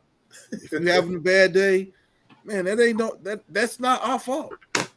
But look, the cat who said that to me when he was following behind me, apologized, and he said, "I'm sorry, man. I just had a bad day." And I said, "Fool, I don't care about your bad day. You F don't your day. f your day. You don't talk to nobody like that." F your emotions, man. Like, man, Yeah, like, but that's yeah. I mean, that's what you did. That's what you dealing with and that's why it's not cool to I try not to lash out because you don't know what a person going through. You might man, yeah, man, you don't Especially in this day and time where everybody hey packing. hey man. Yeah, so Speaking of that, did you see that video where the chick was at the gas station and said, "You ain't gonna run over me. I dare you. I dare you." And ran she on floored the truck and ran into cars and then and then flipped her car in the street. yep. Where's all that anger coming from? Hey man. Chicago will do that to you. Well, yep, weaponizing Weaponizing rape. white tears, no Yep. different from protecting a white woman's honor. It's predicated on the same. Yeah. Yeah, man. Like I said, all they got to do is it's an African American man. He's trying to hurt me and my dog. Man, I'm surprised they didn't come in on a helicopter. Hey man, and you see the videos, man. That's why. Well, yeah, man. We're I'm not really. I'm not approaching women right now, but I'm most definitely not approaching them women right now, man. Hell no, I like my freedom. Yeah. You know what we should have? It should be mandatory that all folks wear black folks wear body cameras. Cause it's crazy out here, man. Oh, they said I said what? Let me rewind the footage back. This dude here, man, you crazy, man. Hey man, I've been thinking about putting cameras in my car, man. So I get pulled over. I'm like, it's always his word is more important than mine. I'm like, nah, man. Look at the camera. What did the camera show? This right here was probably the best invention made for us. That little thing right there, best invention. That saved a lot of our bacon. I mean, you say it saved a lot of our bacon, but it ain't really. It's no. I mean, it helped a couple people get some lawsuits. Yeah, They yeah, were still messed up. They were still beat up. They were still yeah, maimed. yeah. They can pay for some bandages, but yeah, man. And sometimes that camera don't mean nothing. Oh, it don't. It don't. But sometimes it do. Sometimes the camera don't. I mean, Hey, man, that camera stopped you from serving 25. It done did its job. well, it's gonna help. It's gonna make both. It's gonna make Boozy get 15. Well, see that self snitching has always been stupid. Tell you, man. If I know I'm a felon and I can't have no gun, man, I'm not gonna have a gun tucked in the back of my pants showing. But my thing is Boozy, man. Come on, man. You an OG, man. One of them little young, you ain't even supposed to be carrying, man. Ain't nobody supposed to even get close to you for no gun action for you to do nothing, man. You supposed to have 10 people between you. Is he that important? I don't know, bro. If I saw him on the street, I just think he was a regular dude. Man, he is a regular dude. Yeah, so I don't understand carrying a gun. I mean, no, he ain't that regular. Yeah, see, I wouldn't recognize him if I saw him on the street. Okay, yeah. I mean, there's people that were, yeah. Yeah. Hey, man. Hey, hold it down for a second. Yep. But I'd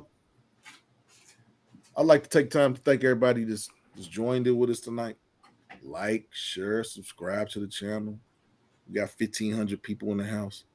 This is amazing. I don't know what happened. I don't know what algorithm we hit tonight, but we hit it. But if you have been discriminated against, put that in the chat. Let's talk about it. Let's talk about it. Can it get better? Will there be a time where there's, I mean, we know that there won't be a time where there's no discrimination. But do you think the times can get better? Can it be better? Can times be better than they are now? Or are we at this the best it's gonna get? Are you a believer that this is the best it's gonna get? That it's not gonna get any better? I mean, I'm a firm believer that discrimination is gonna be here to the end of time. But I think things can still get better. Because, like I said, you can't change everybody's personal opinion or personal opine on how they feel about a people. And there's always going to be people that's going to teach hate. The question is how do we combat hate? That's really the question. How do we fight hate?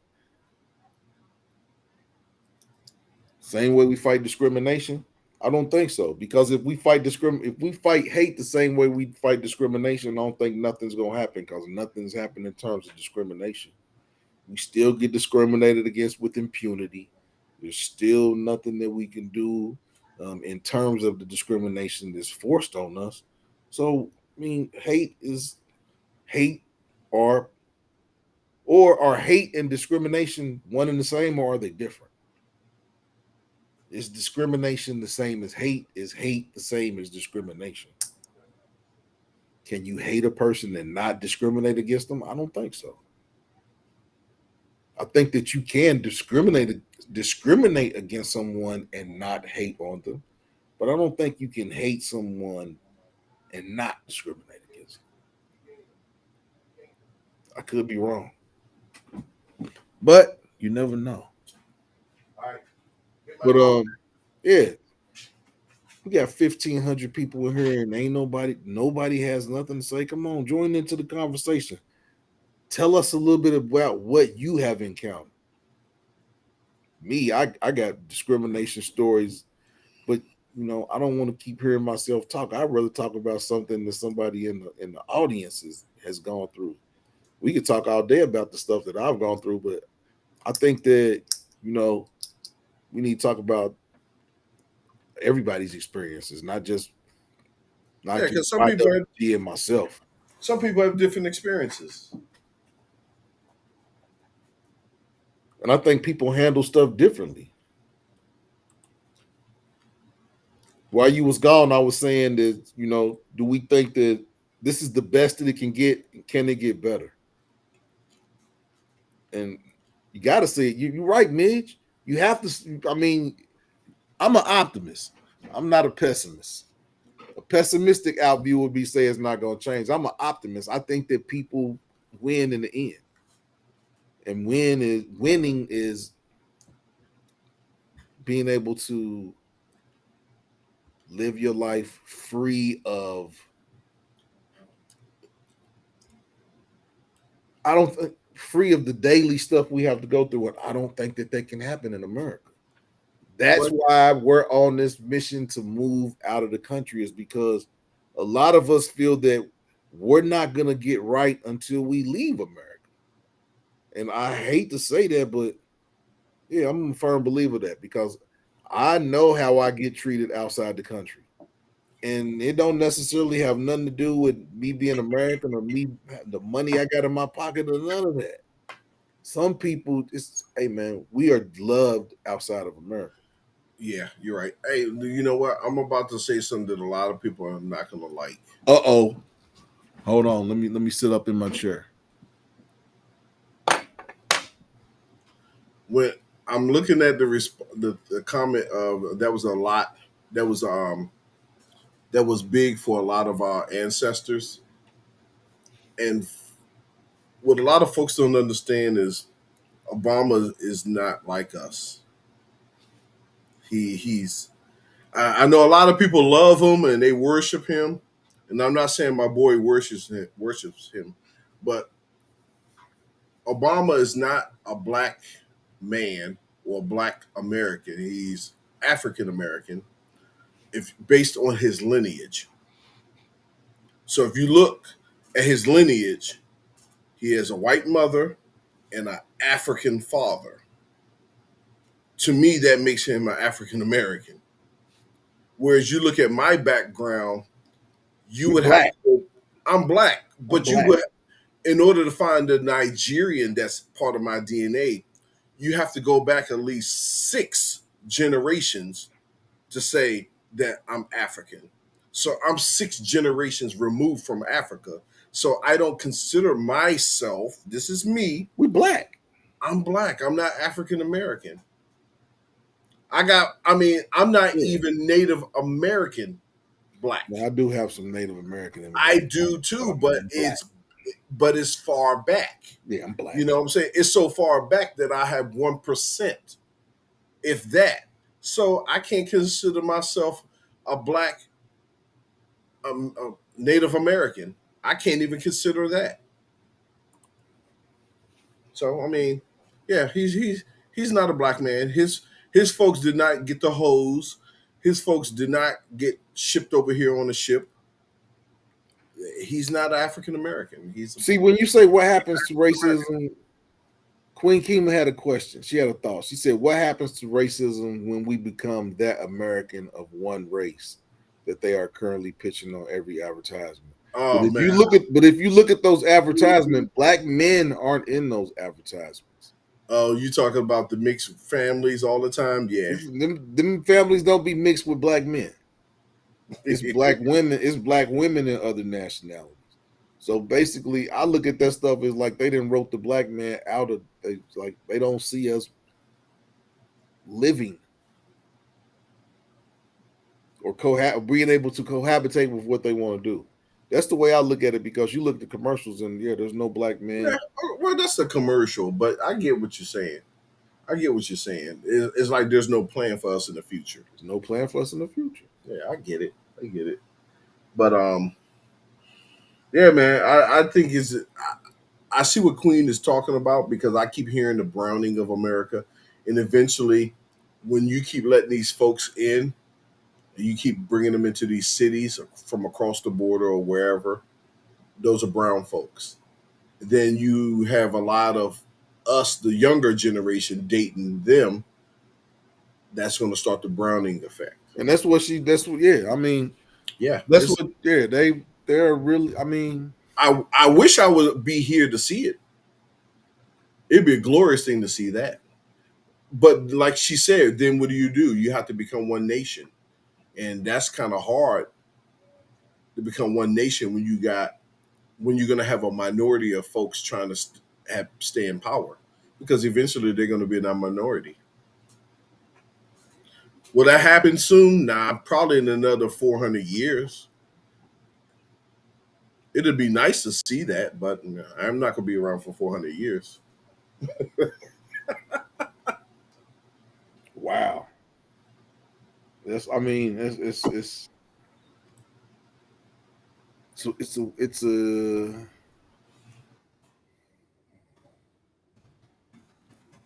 I think it's been so prevalent. It's ingrained into the fabric of America to be discriminatory. Yeah, yeah, it's baked in the cake. Yeah, it's ingrained, and there's nothing that can really change that. It's my belief. Nah, unless everybody turn one shade of color, that's the only way it's going to end. But I mean, that's like she said, and that's really they're really they want a multi race based society where they're everybody is of mixed lineage. That's what I mean. The melting pot. I'm you look at what they called it. So I mean, it's like that's what the plan was all along. It's the melting pot. Melting pot, you put everything together and it comes its own thing. But melanin always wins in that battle. I mean, melanin is gonna win that battle. That's a battle that Hey, melanin can't hey, lose. if you put red socks in with a whole bunch of whites in the laundry, what's going to happen? They're gonna turn pink. They're going to turn pink. Melanin is melanin is the yeah, melanin wins in that melanin wins that battle hands down. Yep. Because if a melanated man has a baby with a non-melanated person, that baby is gonna have melanin, More melanin. more melanin. Yeah. So it really doesn't pay to be discriminatory. I mean, but you know, you would want to think that things change, but like we've come to the conclusion, it'll be here. Yeah, it'll be here. I think it's close to being on his last leg, though. I think he got like maybe two more legs because like I said, like Queen said, once everything starts turning that one color, man, it's like, what do you do? What are you going to fight? You can't fight amongst yourselves anymore because you all look alike. You have to take your fight somewhere else. That's truly when America would be great in one nation. It's not gonna happen because there's always gonna be people that say they're pure. Good luck with that in about 400 years. There's always gonna be people that's gonna say they're pure.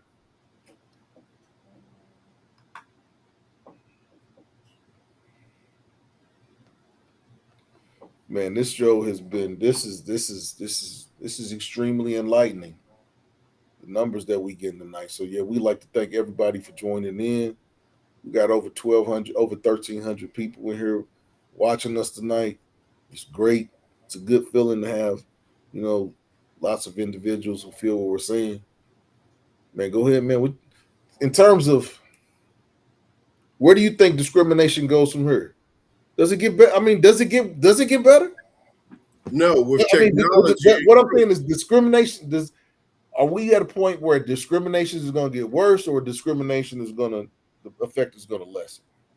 I think it's going to get worse in certain areas, of course, because I think the more technology we get, the more we're able to see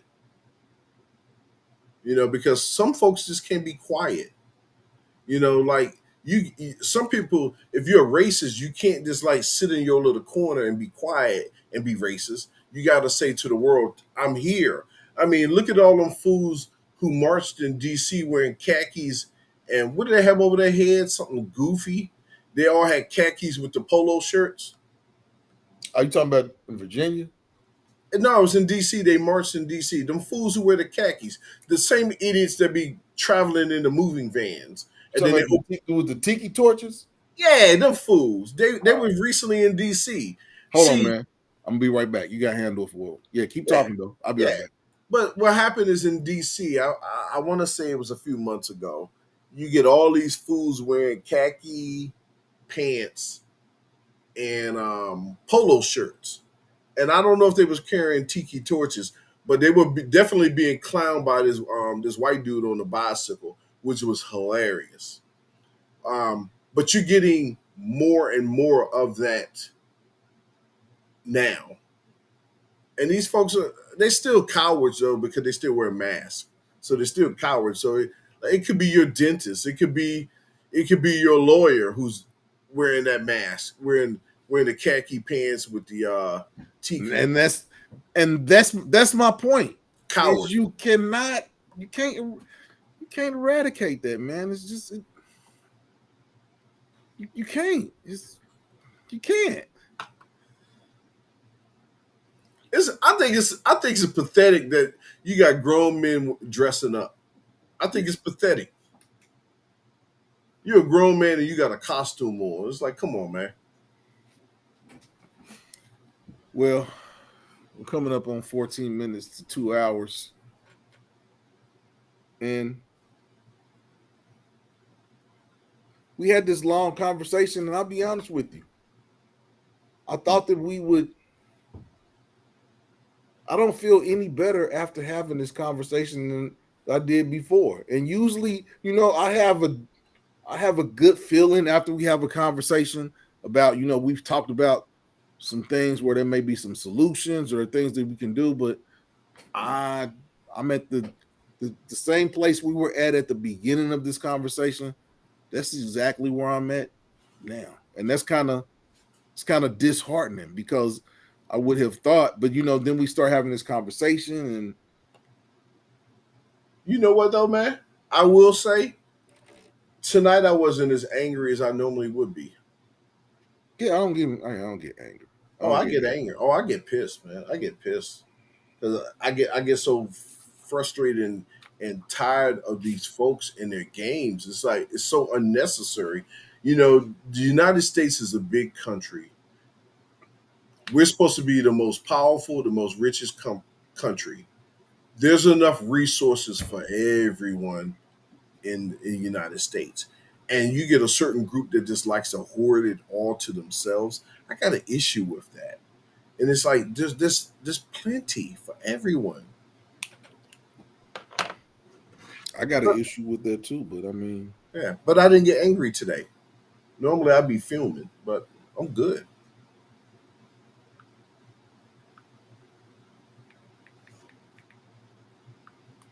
for real, So I guess you closing out.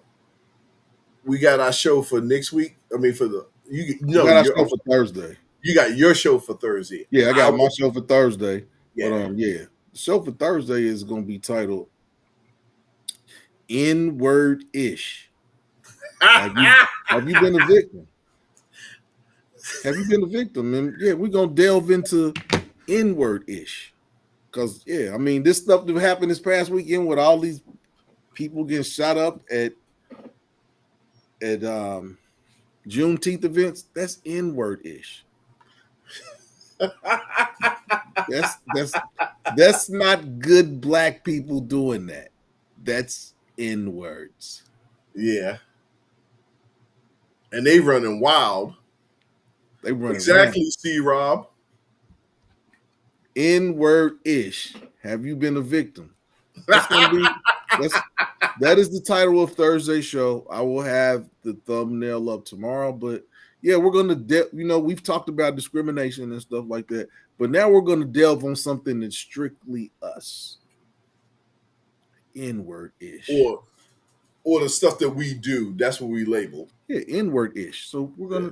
we're gonna talk about it and yeah, how some of us have been victims of N-word ish. I think a lot of us have been victims of N-word ish. Because if they can have a show called Blackish, we can talk about N-word ish. Yeah, man. We're not going to be talking about Blackish. We're going to be talking about N-word ish. There's a big difference, and we're gonna discuss that on Thursday. Um, like I said, this was a productive conversation that we had tonight. Yeah. It was very productive. We had a whole lot of input. This has been one of our one this has surpassed expectations of any show that we've done. Um, hopefully to continue. But yeah, what you got to say about how do I said how I feel about this conversation? How do you feel? Do you feel the same way you felt when we began this conversation? Is or do you have a glimmer of hope, or do you just fire and brimstones? See, I'm a pessimist. I see Yeah, no man. hope. I see no N word ish. I see no hope. Yeah, see Rob, N word ish. That's what we're gonna talk about on Thursday. Yeah, he right about that time too. Yeah, I'm gonna have my Wheaties that night. We can go on for hours, man. Yeah, N word ish. So be There's so ready. there's so many examples of that stuff. So be So ready. many examples. So be ready. We're gonna talk about N word ish on Thursday. Oh We've all man. been the victim of it. Yeah, Yeah, man. man.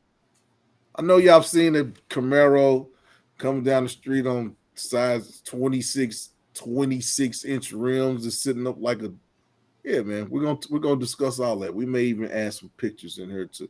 Yeah, So we you can visualize what we are discussing. you talk about the rims more expensive than the car. Now I'm I'm talking talking about about the that. rims that have a bad boy look like it's sitting up Yeah, like a tractor. yeah, and the Yeah, rims are more expensive than the car. yeah, man. The rims are more expensive than the car. Yeah, so we're gonna delve into inward ish. Yeah, man. I just you got to be. I want to be optimistic, and I want to say that discrimination and racism is going to change because I think they go hand in hand. I think they go hand in hand. I think that there's levels. Hate is a strong word. Hate is a strong word. I think hate is a stronger word than discrimination. So I mean, I think that there's levels. Drina's Haven 916. Thank you for joining us tonight. If you haven't been to Drina's Haven 916, get over to her page. She has very, very good devotionals. She talks on a wealth of topics. Everything is enlightenment of oneself, enlightenment of people. Get over, check her page out. Drina's Haven 916.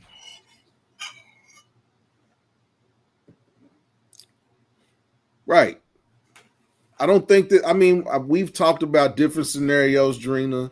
We've talked about some good things. We've talked about some bad things. But I think that we've come back to say that I don't think that there's nothing can be done about discrimination. Discrimination is a personal preference. Well, it's hard to change the wickedness of one's heart. It's hard Yeah, because some of that wickedness is just so ingrained. It's like they would need a religious enlightening in order to change. We can't change it. They gotta something has to happen to change the trajectory of their life to make it like have a moment where maybe you're saved by one of us. We saved your life, and you see that it ain't what you thought it was all these years. I don't know, but that change had to come from something. yeah, like Drina Yes, said, it's handed down from generation to generation. most definitely. So yeah, hate is taught. Hate is hate Yeah, isn't so you don't wake up and say, "Oh, wake up hate." This no, it's taught. You don't wake up with hate in your heart. It's not it's not humanistic to wake up with hate in your heart. it's What too much can energy what good can wake up? What good can come from waking up with hate on your mind? for no apparent reason. Because guess what? A lot of us ain't do nothing to you, nothing at all. Yeah, yeah. But we had 1 hour and 53 minutes. We have about 7 minutes left. Um, you got something you want to talk about, man? You chilling? Man, I'm chilling, man. We gonna Everything. chill on that. We gonna chill on that subject. Yeah, You man. know, Everything good over here, yeah, man. you got an announcement, man. You a different person, man. I'm good, bro. Yeah, whatever. 3 meals in the man. 3 squares and a hot bed. Yeah, man. Yeah, man. Yeah, 3 squares, a I'm hot bed. I'm eating good, man. But I'm also exercising a little bit more. You right, Drina. Like my you. Oh, hold on. Not Nightbot. Hold on. Oh, okay. It's engraved in the DNA and the very fabric of one's being. Yeah, you. It's in you. Whatever's in you is gonna be in you, and only you can change that. And I don't think that we could ever say that something like that's gonna be eradicated. When people are like, "Oh, we're gonna eradicate racism," no, you're not. That's You just could that's a you pipe but you know dream. what though? But you know what? If you criminalize it, imagine imagine if it was And criminalized. okay, we just said that we have no legislative power, man. I said What I white said man? What white man is gonna criminalize hate? no one. Right. They're not gonna do it because it fuels them. Because they for them, they always have to have someone under them. Control. You gotta have that control. But I'm just saying, if you could do it for one group of folks, you could do it for everyone. I mean, look at the J word. Even if you say something related to J, even though it's right there in front of you, said, well, they like the color blue. J. J, the J word. If you say it, you get canceled like crazy. Israel. Oh, I mean, look how they protect it. So it can be done. hey man. It can be done because you say something even remotely that's, oh man, they label you that one word and they don't mean that. They just change the definition. So anything you say is anti. No matter what you say, No is matter anti. what you say, man. See, Rob said a They lot of change. things are illegal, but still, hey man, yeah, a lot of things, yeah. A lot of things are, yeah. Yeah. Hey man.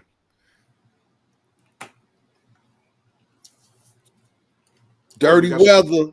What's going Ha! on, brother? What's What's up, going on, Dirty? man?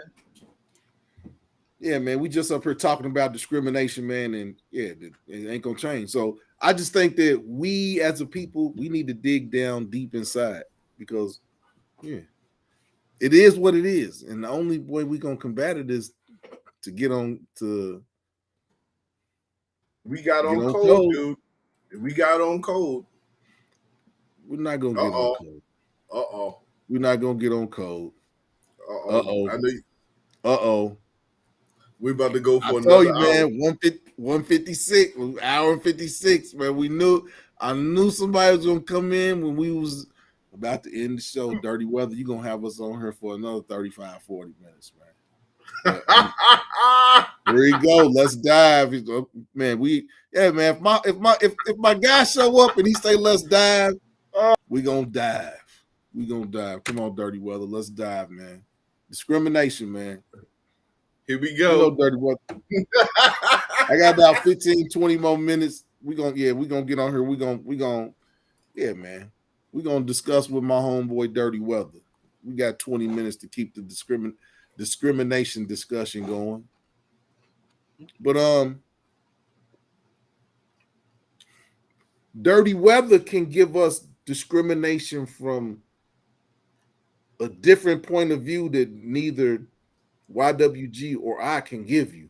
I can't give He's it to you. going to give you discrimination from a totally different viewpoint. What's going on, Dirty man?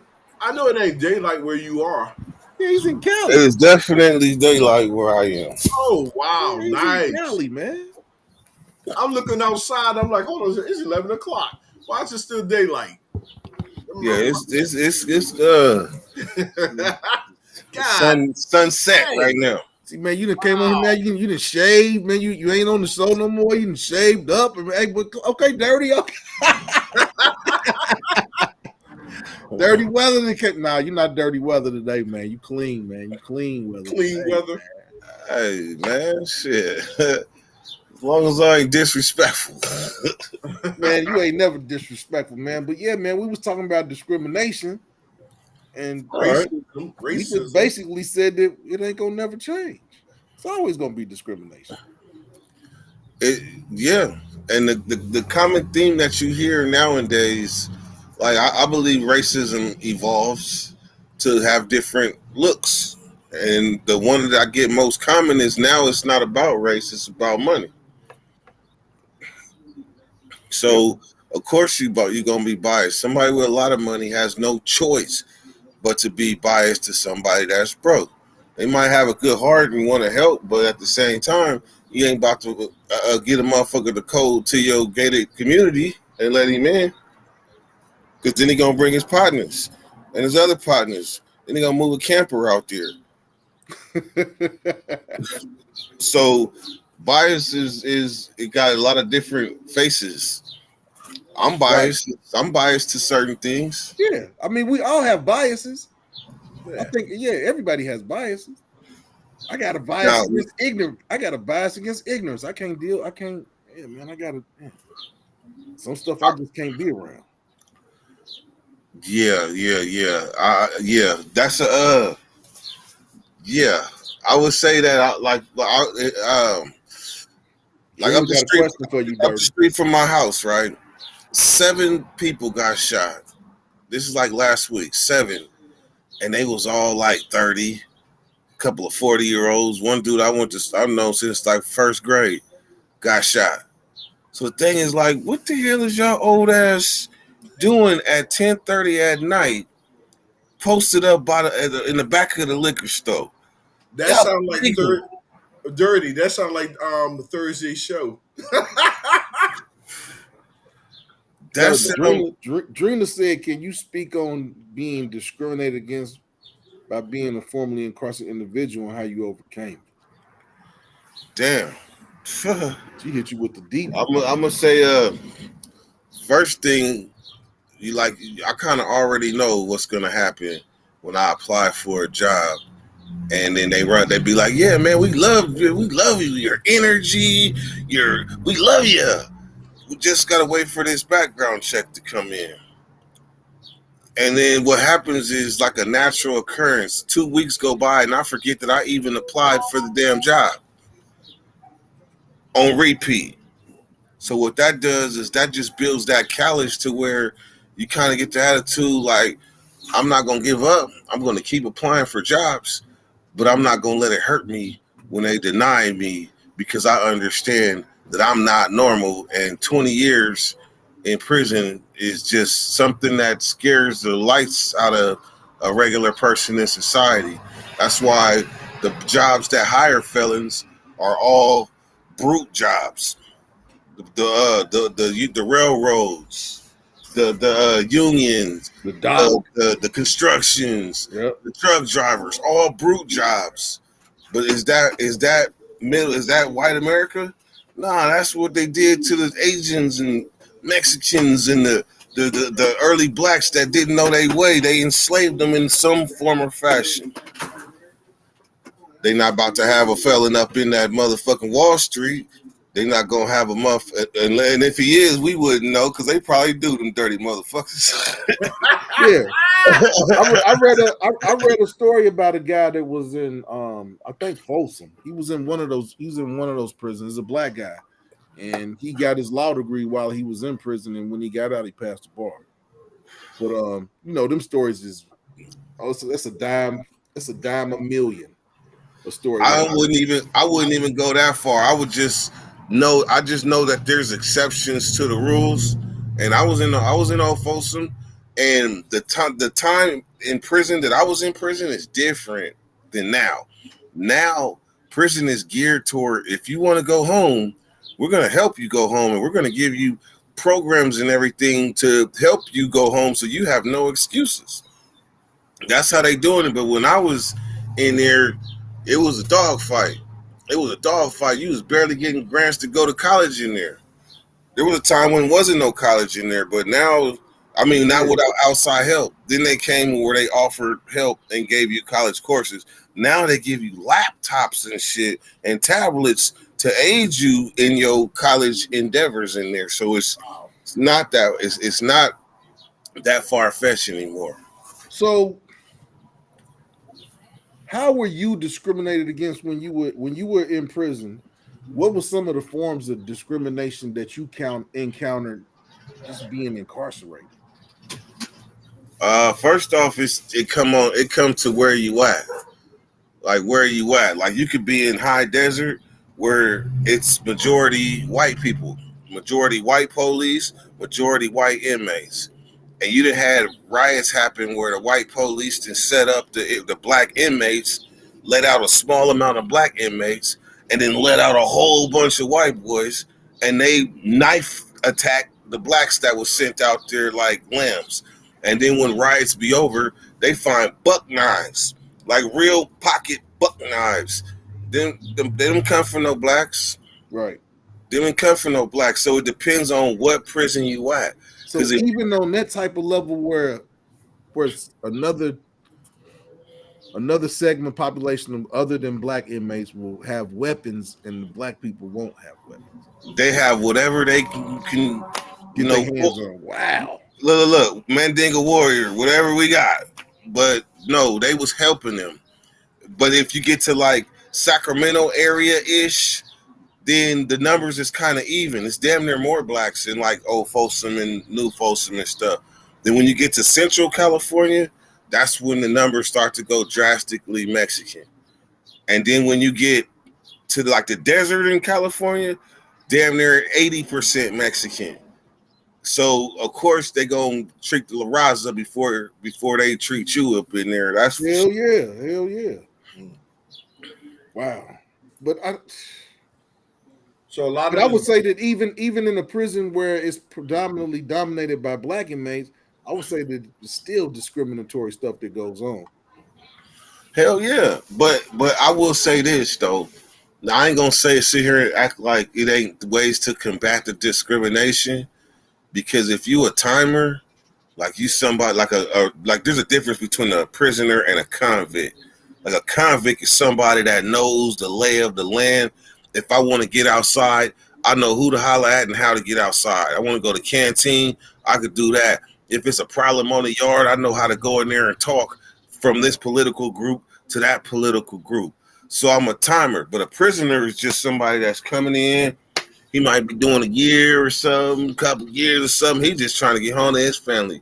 He ain't trying to miss nothing. He might be a solid dude, but he ain't trying to get into the intricacies of being a penitentiary minded person because Right. he like, look, I'm just here for vacation real quick one time.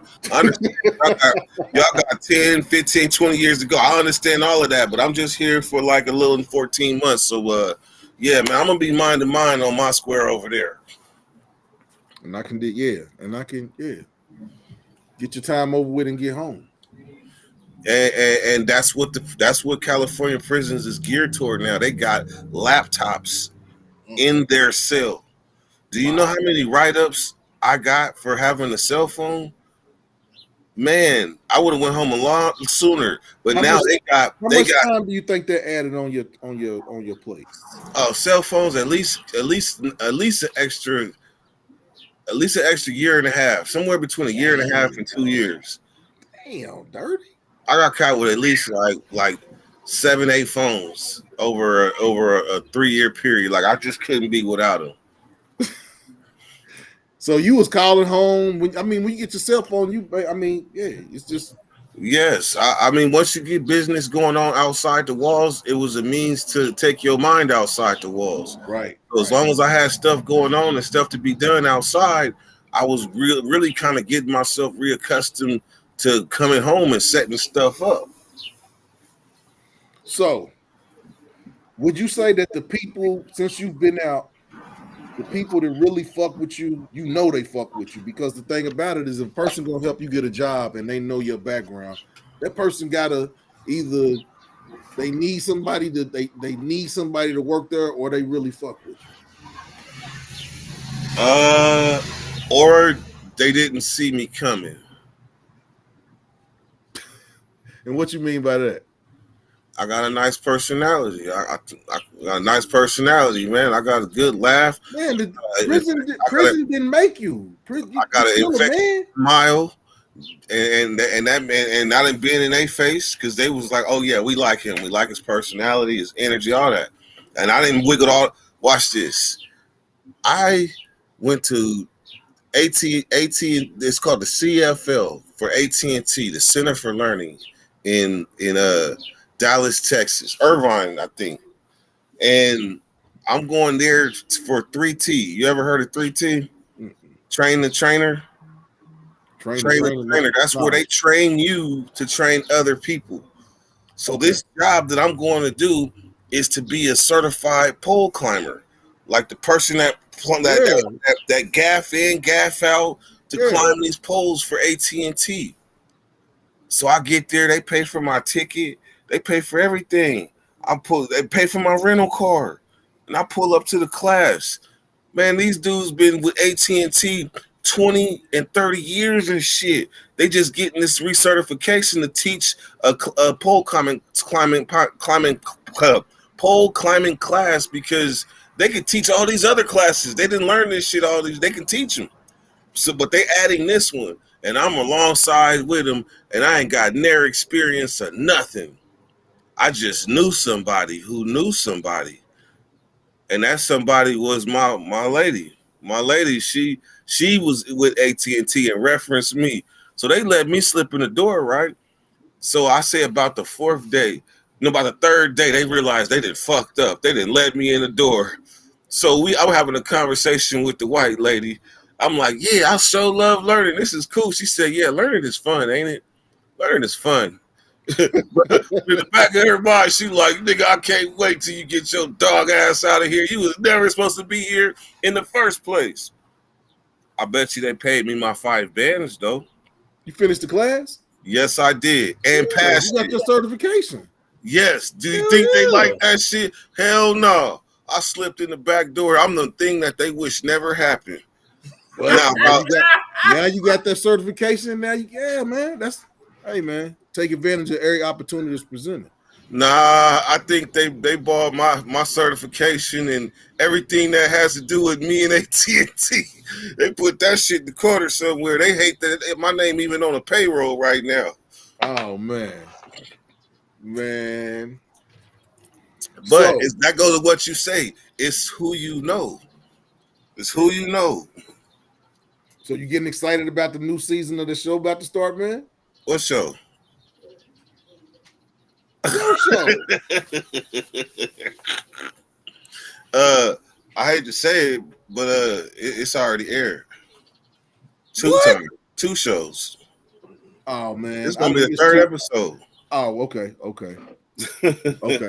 I'm gonna have to. Yeah, we're gonna have to get in. Yeah. So if you don't know, Dirty Weather's on 60 days in. Oh, now we've missed the first 2 weeks. Yeah, you can catch it on History Channel. Is it History Channel or is it A&E? A&E. A&E. A&E. You can catch Dirty Weather on 60 days in. See what he did to make it 60 days through. Yeah. But Hey, you want hold on a second. You want to hear something funny, dirty? Huh? I was talking to one of my former neighbors, right? Yeah. And I don't know how we got on the subject of 60 days in. He was like, Yeah. "Oh, that's my show." He said, "Man, me and the wife be watching it, man, and such and such." I said, "Yeah, one of my boys was on it, Dirty Money, you know." And he was like, "Why does that sound familiar?" I mean, not your name, but when I was describing you, he's like, Yeah. "Bald headed dude." I was like, "Yeah." He's like, "I think I know who you're talking about." He said, "Yeah, man, I like him." You famous, homeboy. Dirty, what you on? Dirty, what you on there do? So what's okay? The first 2 episodes have what did you do on the first 2 episodes? First couple episodes was like the backstory. Like this episode coming up, they really gonna dive into me. But the Okay. first ones was because they brought us in 3s, like sets of 3. Well, one came by herself, but it was like 3, 1, and 3. So they're staggering us in. So I'm in the next group of 3s that's about to come in, and that's gonna be on Thursday. Okay. We will So be watching. if you was to watch a movie and skip to the good part, then this would be the scene that you want to catch. Okay, Thursday. We might have to. Yeah, we might have to do a live. We might have to do a live while we watching it. We're gonna be on here talking about it. Man, you and so many other people. Hey, look, Dirty. I need to find the episode of you on Wilco, Steve Wilco. What's it called? It's called a whore or a housewife.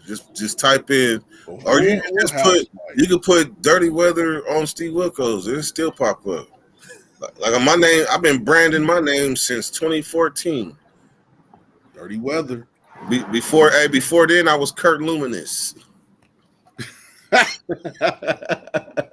Lunis. No, Luminous. Like Luminous. light, luminous. But man, Hey, man, we always appreciate you coming on here with us, man, dropping some knowledge, letting people know that just because you've been incarcerated, it's not over. You can come out, you still be a productive citizen in society. Yeah, man, you already know, man. You already know. Hey, see, hey, look, you a testimony to somebody because there's people out here that feel like when they come out that it ain't nothing they can do. Hey, you know what? That was my goal. That was my goal to come home and make a difference and make my mama proud because I never had a chance for 20 years total. Like I've been away on vacation, so the opportunity to just, like show what I could do, I wanted to be a big enough statement to where it'd have been like, damn, what if he would have never got locked up? He probably would have been here, but instead he went through the fire and now he's here. Like I only get it when I hear it from other people. Like I'm supposed to believe it in myself, but when I hear it from other people, that's when it sticks. Yeah, man. Yeah, man. Other than that, Testimony. I wander around this motherfucker willy nilly, going to the same liquor store and acting like I'm a regular person, and really I'm supposed to be that made changes. That's the danger of the personality that I got.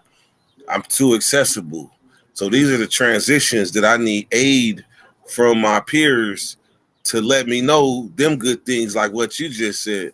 Cause I meet somebody else and they full of hate and won't say nothing to help me along my journey.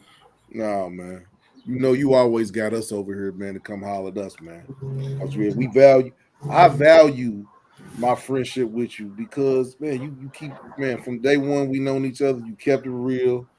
Yeah, man. You gave me pointers on what I need to do, stuff I need to, yeah, man. So yeah, man. You didn't even have to talk to me. You didn't have to say nothing to me, man. So yeah, man. You know you always got a platform over here you can come spit, man. You know one thing, I go to a lot of different I go to at least like I visit 6 different genres in a day. Like I go to this genre, the wrestling genre, the boxing genre, the prison genre, the black talk genre, the deep thought genre. I tap in. And my thing is always leave it better than when you came. Or if you're gonna leave something behind, leave jewels that resonate on the mind instead of roll off into the toilet. Yep. Drina, I was your friend first and you introduced me to your dude. So yeah, we're gonna give Drina her props, man, because I'm not trying to get beat up. But yeah, Drina introduced me to Dirty Weather. Yeah, and that's man. Hey, I appreciate you, Drina.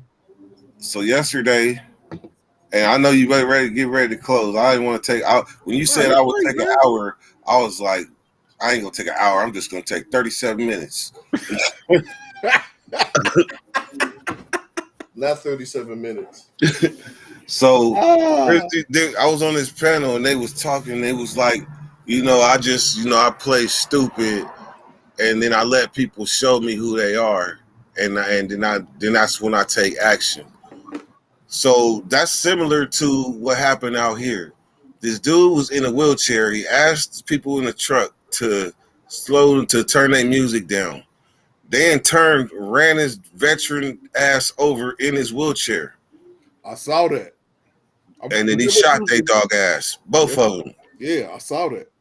Both they dog ass. So here's the thing.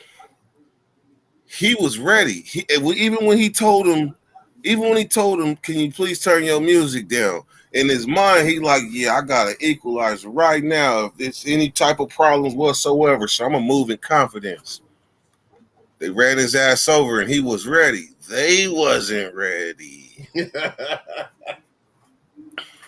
Man, you never underestimate a person, man, because you never know what a caged animal will do. You never know what somebody in a wheelchair do now. That too. That's well, he'll pull a gun. We do know he'll pull a strap out. Man, he ain't got to be walking to end your life. Hey, man. Hey, look, and then the cold part is they found he a veteran, right? So obviously he knew how to use that thing because he killed dude in the car, and then they found the other nigga up the street leaking. He go to the hospital and he died too. So who in the wrong? Who in the wrong? They didn't ran me over. What the hell? Yeah, hey man, that's self-defense, man. They ran me over with a car. I pulled my strap out. Hey, look, but this how cold the news is. The news said first, Army veteran, some veteran ran over, 2 people shot dead. Why they making sure they put that he a veteran on that shit? Yeah. So they want you to know they throwing him an alley-oop. Yeah, he's getting out. He's getting off. Dirty motherfuckers. Drina said we got to get guns out of the hands of people who ready. I mean, Drina, that's gonna be hard. Because in that situation, who's the lion and who's the prey? Right. I think the person that is like, it's damn near like a bully, because it's the element of surprise. And if I know what I'm willing to do to you, and and I know that you're judging me because I'm in this wheelchair, then that's where you come. You're the bully. You're a bully in a wheelchair with a gun that knows if a motherfucker will try you, they not gonna be ready because they looking at you in this. They're looking at you in that wheelchair. Yes, a person that stutters just thinking too fast. Yep. No, that's the truth. Yeah, man. Slow down. That's what I had a cousin that used to stutter, and that's what his mother used to be like, slow down. Slow down. And eventually, Hey, but I hit get that it all panel. out. I hit that panel with this. So I told him, you can hide a lot of weapons under a habit. That means if say I do crystal, and you judge me as a crystal, that means I get to put on the jacket of everybody that's been a crystal fiend. All the while, I'm selling all the stuff in America. I'm hustling, I'm functioning. All the while, y'all judging me as that. So I'm going to go ahead and accept that. Accept how you judge me. All the while, I got all these other weapons that you ain't even capable of because you looking at me as that. So you can hide a lot of weapons under a habit because you're going to judge me as a fiend, a knock, or something like that. And you don't expect a knock to drive around or walk around the corner and come back in the Porsche better than yours. You don't expect a knock to pull out more money than you got in your pocket because you think he a smoker or a tweaker, and you judging him as you judged all the other tweakers in the past. So you can hide a lot of weapons under a habit. Yeah. Yeah. And that goes to, sometimes it's best to play dumb and not let people know what you know. Yeah, true that. Guess what? I had a lot of weapons under being fat. I could play basketball pretty damn good. I still play softball, and I'm deceptively slow because I'm still fast for 305 pounds. So I got a food habit, and I hide a lot of weapons under this food habit because I still feel like I'm 220 till my knees start hurting. Yeah. Yeah. Man. Dirty, you out there dunking on them. You know what? I ain't touched the rim since high school. I think back in 2000, right before I came home in 2013, I was a drug abuser, and I had got down to about. I remember I came out the cell and went to I was getting cramps because my stomach was so small. Like my stomach was hurting. I was starting to look like Venom. Remember how Venom got? I started to look like Venom. Come on, man. Yeah, man. Hey, shit, that was a phase in my life that I do not run from.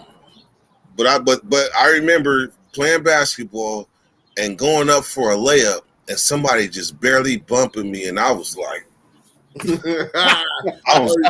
was looking like LeBron. You was flopping. Man, look, hey, man, hold on. Look, I was used to being a big guy. That motherfucker barely pushed me. Yeah, that's LeBron. This dude here, man. I didn't like being there small. Hey, but it didn't matter. Once I came home, and hey, look, man, I must have put on 100 pounds real quick. I knew what I was missing. Out eating, man. You hadn't ate no food, and man, like I say, man, I was eating everybody's cooking. Everybody, what y'all making tonight? I need a plate. Like ain't no NEDD. It's NEDDA. I need a plate. Drina, thank you for coming through. We appreciate you. Are you gonna be live tomorrow, Drina? Let me know so I can tell these people that's watching us what time you're gonna be live, what you're doing your devotional. I know it's early in the morning, usually about 8 o'clock. 9 o'clock. Well, that's 12 our time, so we up. I don't know. It depends if I give her a 5-hour energy. Oh, Listen, oh, listen. She taps me out off of 5 hour energy. I'd be like, babe, you ready to go to bed? No, I'm just, hold on. I'll be there. Give me about 5, 10, 20, 30 hour. yeah. If you all are on here watching, go check out Drina's Haven 916. She gives a daily devotional. It's very good. It's a good way to get your day started. She always has a good scripture to read, something that you can relate to that will help you throughout your day. So go check out Drina's Haven And 916. later, and lately, she be doing them live too. You seen that? She do them live. I was like, ooh, that's kind of dope. You should have been doing that one. Cause then, no, for real. Cause then, as she's doing her devotional, people can be talking back to her, like they could break down the meaning of the verse of the day that she, like they can break down and dialogue it together, Yep. versus just hitting a button and hearing her read it to Oh, them. yeah. Yep. Yep. That's pretty good. So, Drina, I will be over there.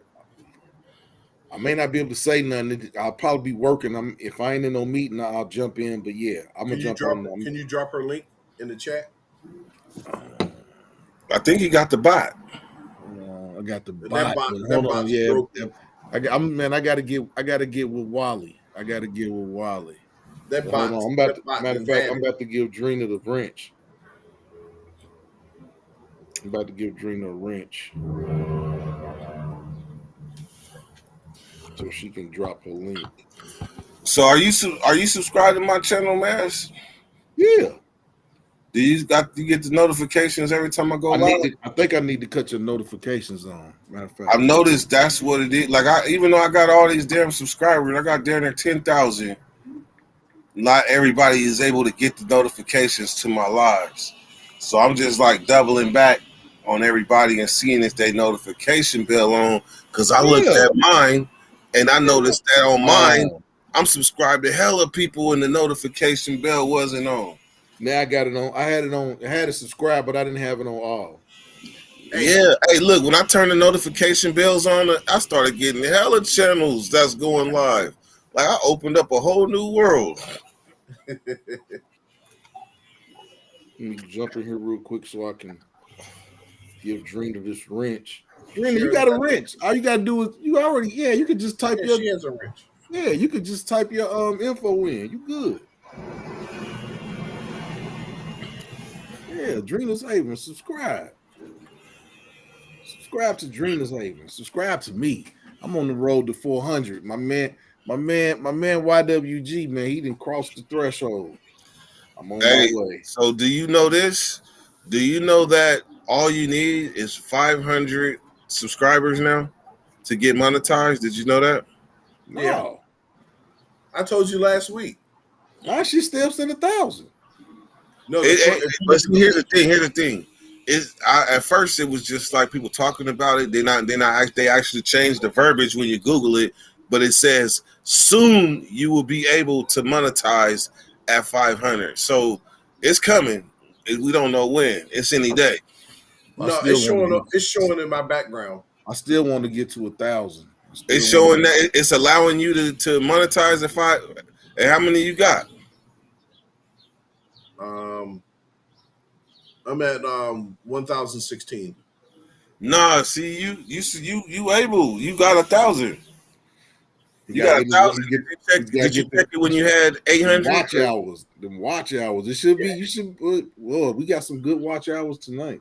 Well, the thing is I got to get a letter from Google saying now whatever. Yeah, that happens at 1,000. But the ultimate change is the 500 Yeah, because you'll know because it's people been grinding for like Drina been grinding for years Man, and she's barely creeping up to it to 800. I've been grinding for it's a year. It'll no, hold on. It'll be a year in September that I've been on here, and I'm at 324. I don't know. I ain't checked it right now, but yeah, I'm at 324. But yeah, Your go check first out your, Drina. Go check out Drina's Haven 916. Get them daily devotionals, man. your first year is either gonna be hella good or hella normal. No in between. Well, it's been hella normal. Hella normal. Because it took me a year to get over 1,000. It took me a year and a few months, and then when I got over 1,000, I didn't even know that you can get paid off of YouTube. Black Money had to tell me. Remember, Yep. Yeah, I had been over 1,000. You have been over 1,000. Black I Money was was like like, you get your 700. money up? free money. You was giving that free money away. I sure the hell was. I was like, take that shit. I don't need it.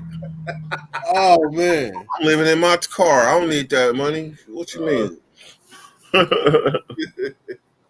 Man, like, share, subscribe to the channel. Like, share, subscribe. But But that always still make me like that always still make me like motherfucker 500. Do you know what I had to go through? I remember. Hey, look, man, look. I told you I made a tribute video to my subscribers. It was a 235 subscribers. I was so happy I had 235 videos. I mean subscribers. I made a video with music in the background with all their names on the Taco Bell receipt. I did the same. I did the same thing and sent everybody the pay. When I hit 200, it was too many for 300. Yeah, that just show real live appreciation. No, that's all that is. Yeah, I appreciate all my subscribers. I appreciate you. If you're out there watching, I wouldn't come to a channel that didn't appreciate people's presence, and I promise you, and this is just me being honest. There's been times where I was coming across as arrogant and shit, only because I knew my lay of the land and I was feeling myself. But ultimately, I had to be humble myself, and if it's only two, three people, four people on my live, that's just what it is, and I'm gonna appreciate them four people that's appreciating my time. yeah, yeah.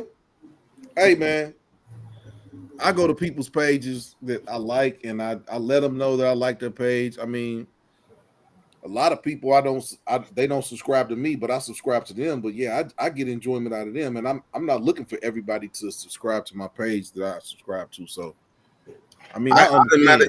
I automatically, even on Instagram, it's just a habit. If you subscribe to me, I subscribe back. YouTube is a little different because it's not a one-click thing.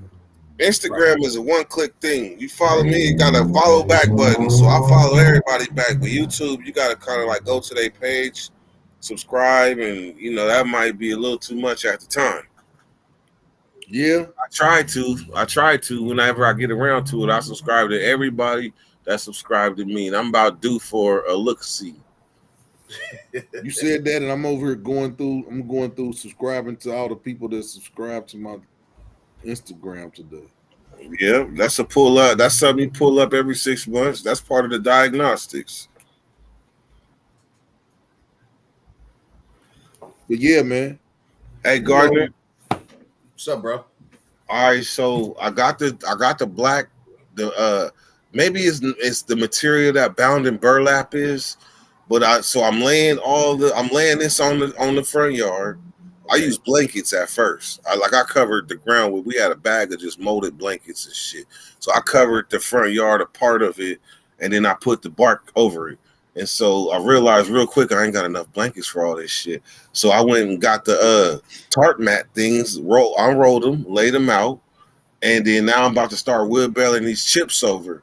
So it's called they're called like weed mat. I mean weed something like Weed barriers. weed barriers. Mhm. Okay, so first off, what do you think about the blankets? Was that a good idea, or are these weeds gonna penetrate eventually? They're gonna penetrate eventually. You- Which you could have got away with is some cardboard. Hit one of the yeah, grocery Trina stores. said something about that too. Get cardboard. That's it's free. Go to Yeah, a furniture store. Hey man, can I get your cardboard in the back? Yeah, it's free. yeah.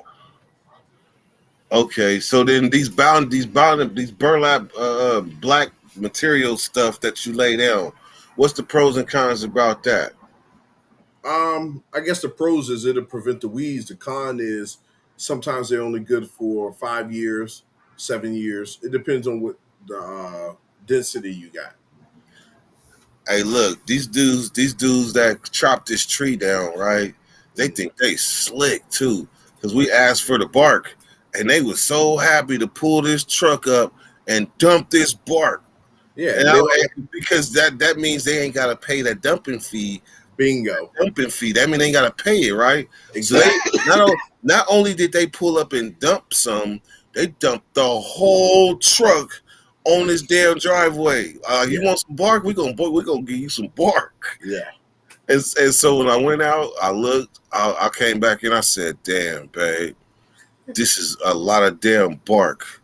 Like this shit is higher than the car, babe." Like, yeah. So Yeah. what does the bark do? It's like ground cover. Yeah. Like some people use like red asphalt, lava rocks and shit. Like the bark is another form of ground cover. Okay. Oh, Only black. thing- yeah, I'm go sorry. ahead. I'm No, go sorry. ahead. Dirty weather. Quick side note. My boy said, you on the season, right? Yeah. 60. He wants to know which episodes are you on. So far they played two. I'm in both of them. Okay. All right. You just answered the question. He's watching live. Oh, okay, yeah. I'm in both of them. All right. This season, you heard. Thursday night Thursday night is more of a spotlight Thursday show. night. That's his show. So yeah, we most definitely going. We go next Tuesday. We're gonna have to talk about Thursday night show. Yeah, man. Yeah, man. I'm over rubbing my hands like baby, man. Yep, like Birdman. Only Yeah, like Birdman. hey, if only you knew how many other people is ready. Like, man, hey, like I say, man, I'm humble. And I'm appreciative of the spotlight, but I understand this is YouTube, and I made the decision to go on that show to be able to catapult and help everybody who invested in any of their time to that getting to know me. Yeah, man. So, but first I gotta charge the shit out these other platforms that don't know me from Adam and Spit. Charge their dog ass up. Yeah, man. Yeah, man.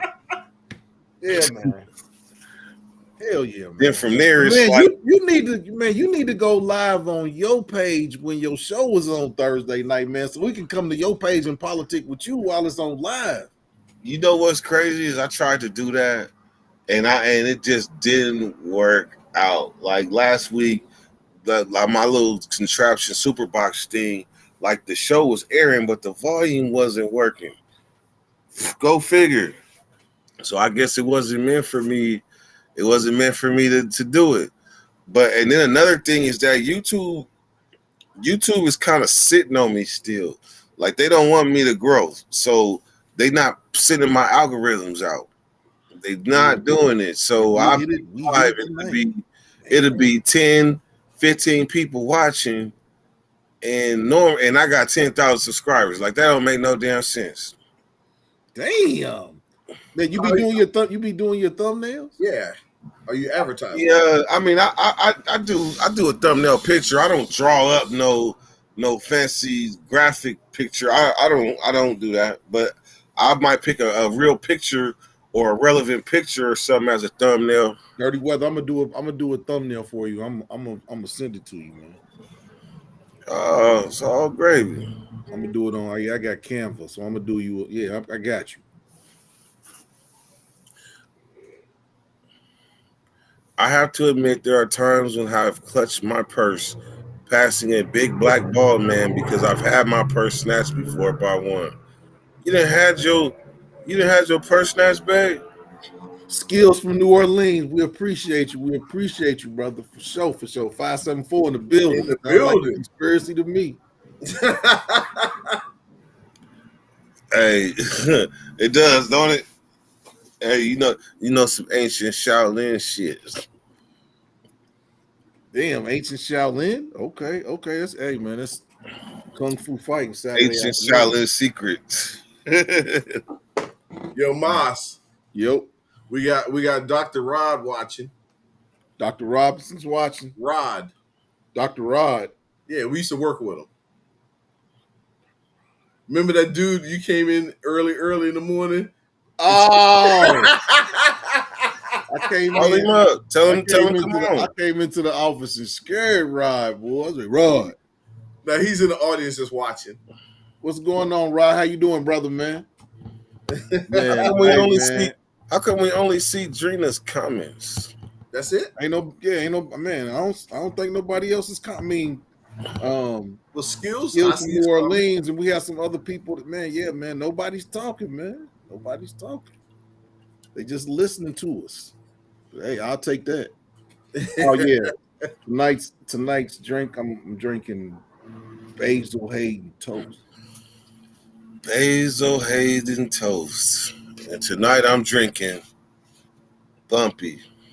Oh,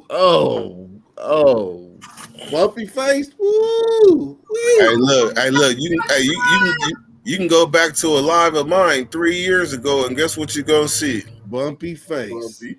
Ooh, wee. Still the one. Man, I haven't drunk no bumpy face in so long. Oh Hey, my hey, god. I be cracking Gardner up. Like, You're a wild boy, man. hey man, I got this gin. Monk's. What's that? Monk, Monk's Road. Monk's Road, Burrow Fin. They put this gin in bourbon barrels.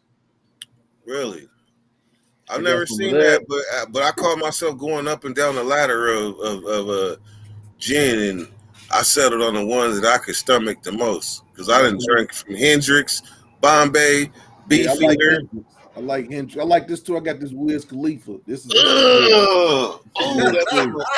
ugh. That is the nastiest. What? That is the nastiest thing I've ever drank in my life. Oh man, I like that, man.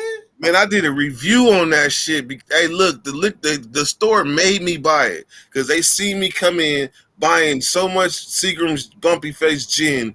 They forced me to take this Wiz Khalifa.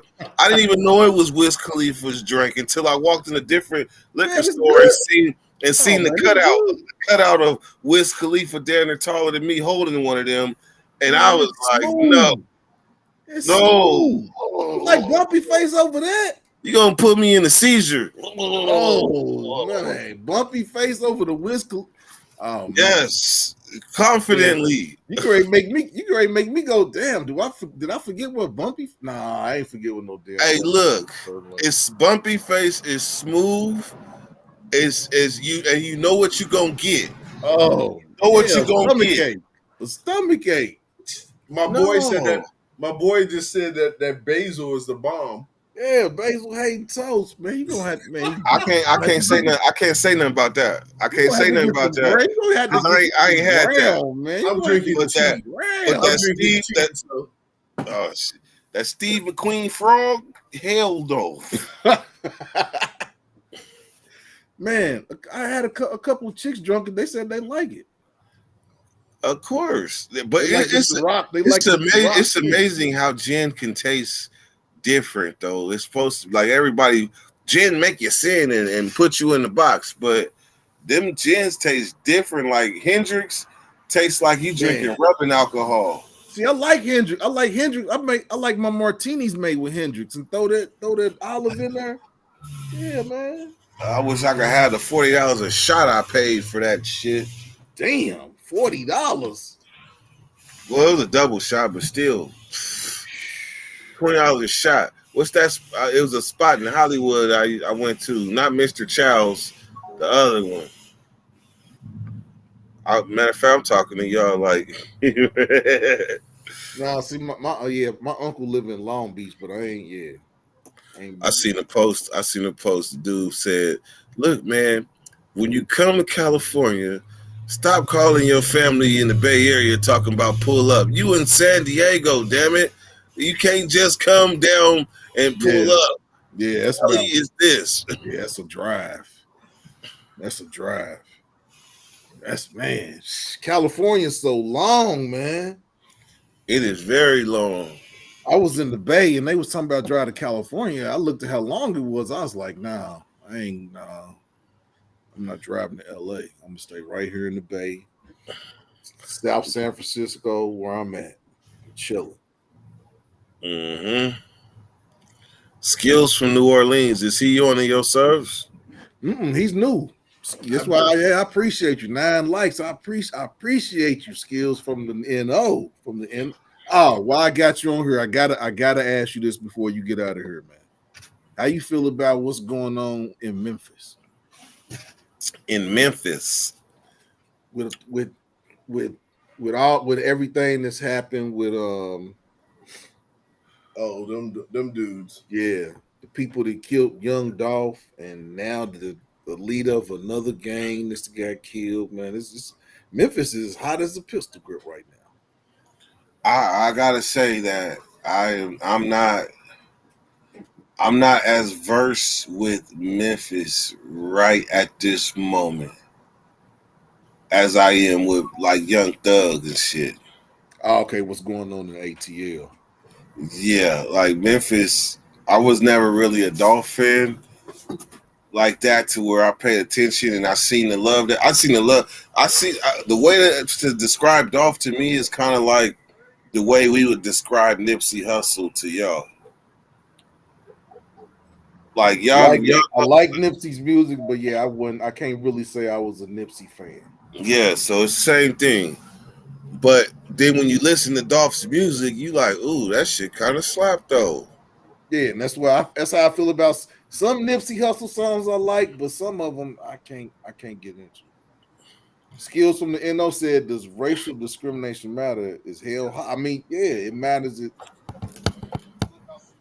Nipsey Hustle songs I like, but some of them. Basically, we came to the conclusion, skills, that there will always be discrimination. There's nothing. I mean, discrimination is a personal. It's a person's personal preference to treat people badly. And I don't think you can really change a person's personal preference on the people that they like or dislike. So I just think it's always gonna be there.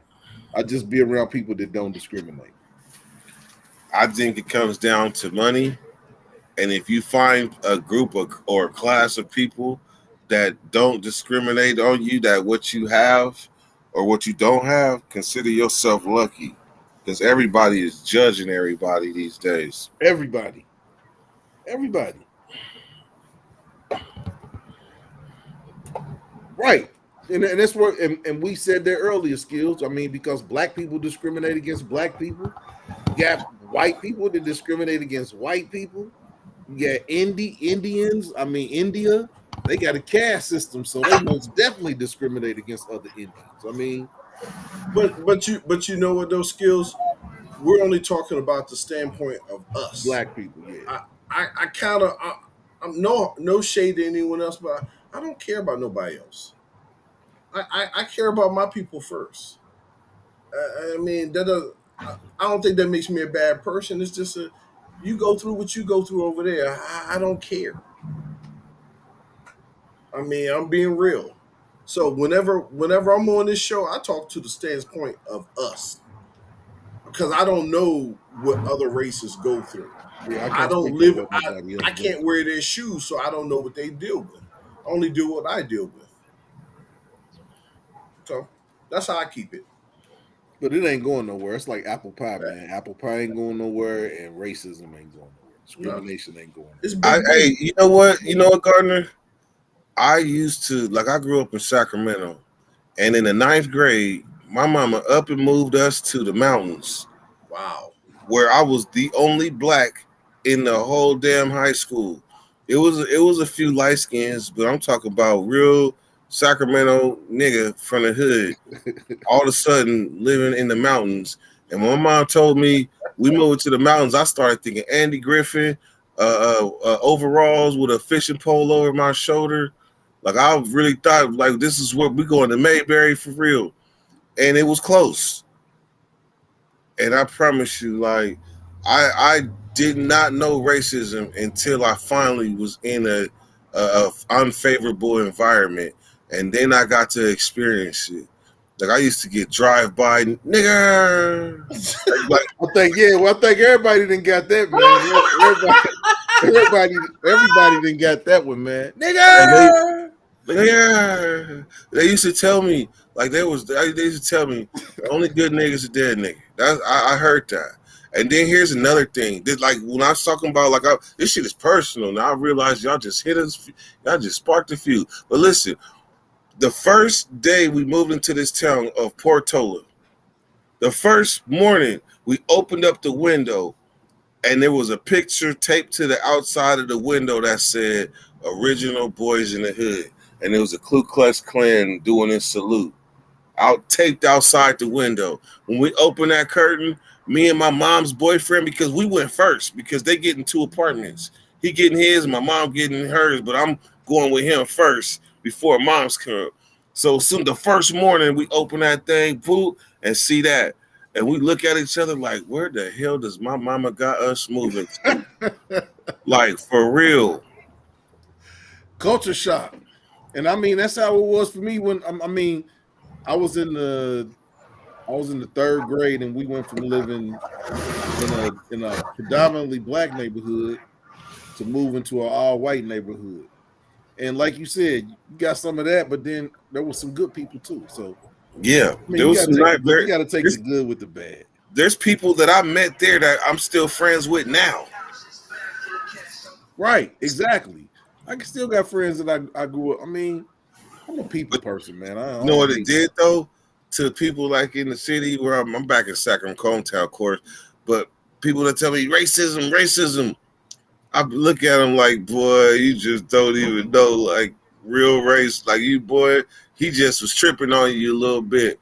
But real Right. racism is, I'm talking about the principal called my mama and said, if you do not come get him, because that's a different story. But my mom kind of kicked me out, and then I ended up living with my best friend out there for like a couple of months. But the trials and tribulations led to the principal from the high school calling my mama and telling him, if you do not come back to this town and get your son, they are going to kill him.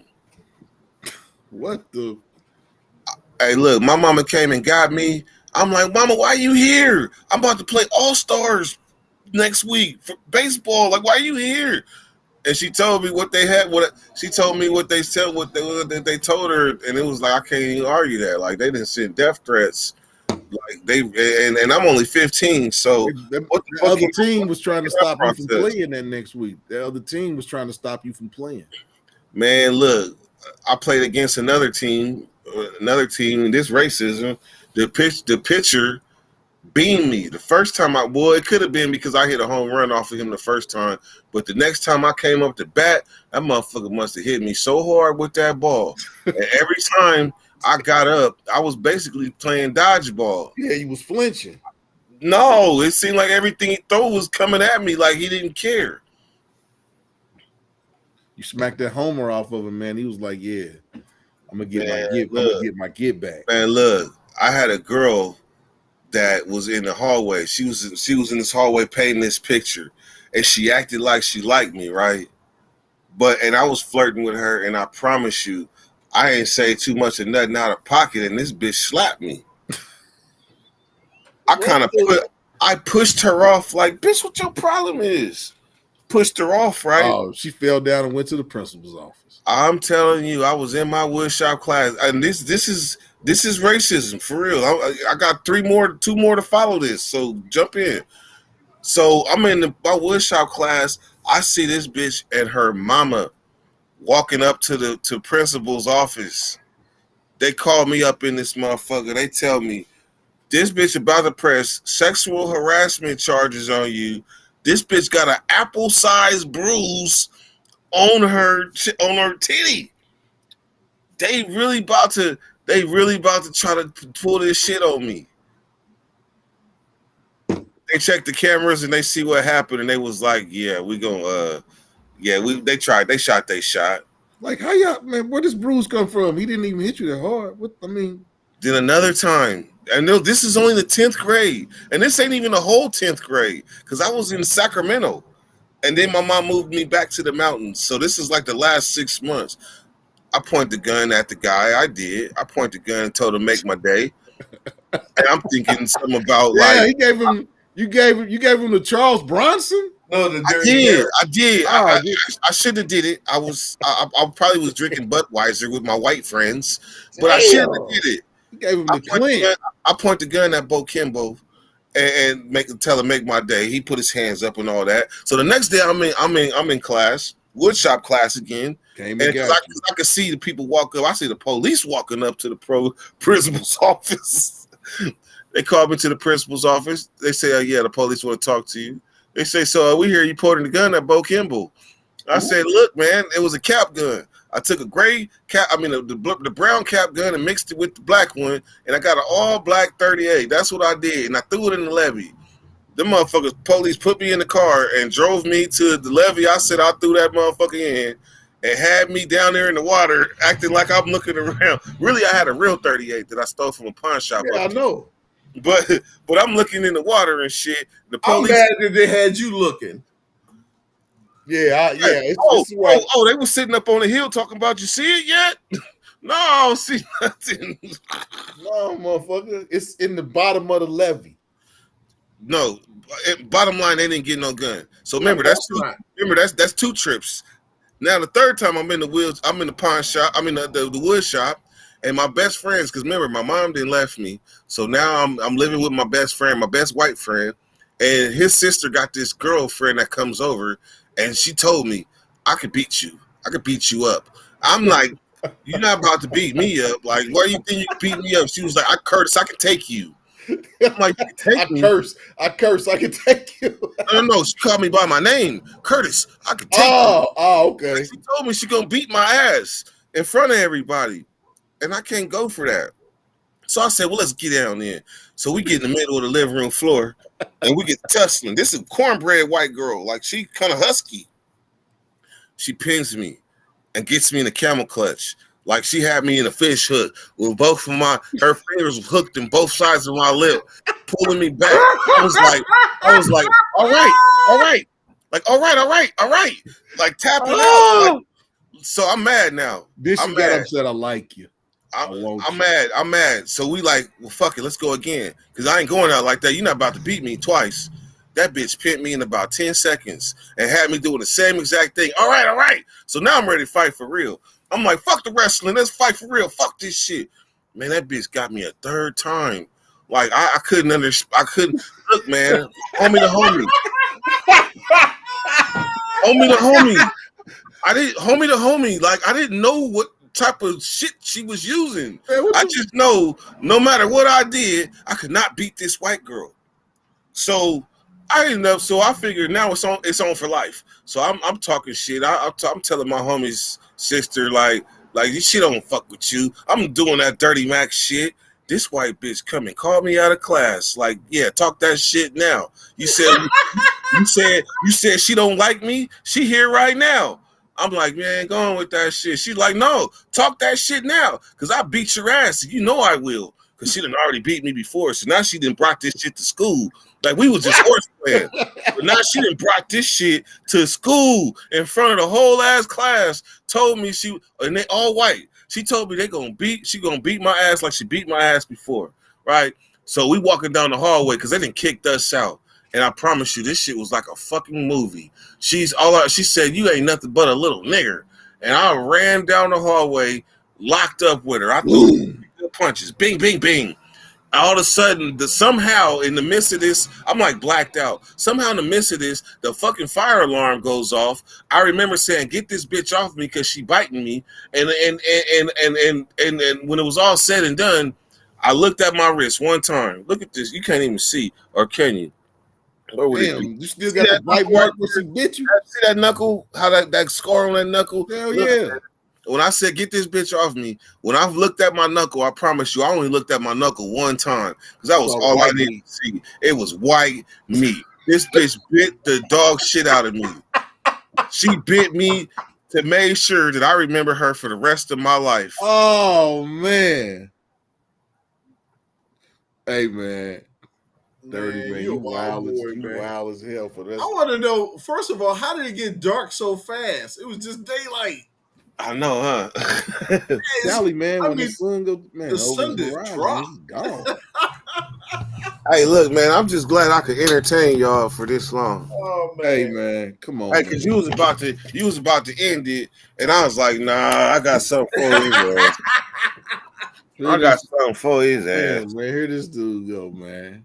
He knew it though. You knew it though. I'll give it to you. I knew it. I told him, I said, man, watch. We gonna get ready to get off. As soon as we get off, somebody gonna jump in. Yeah, man.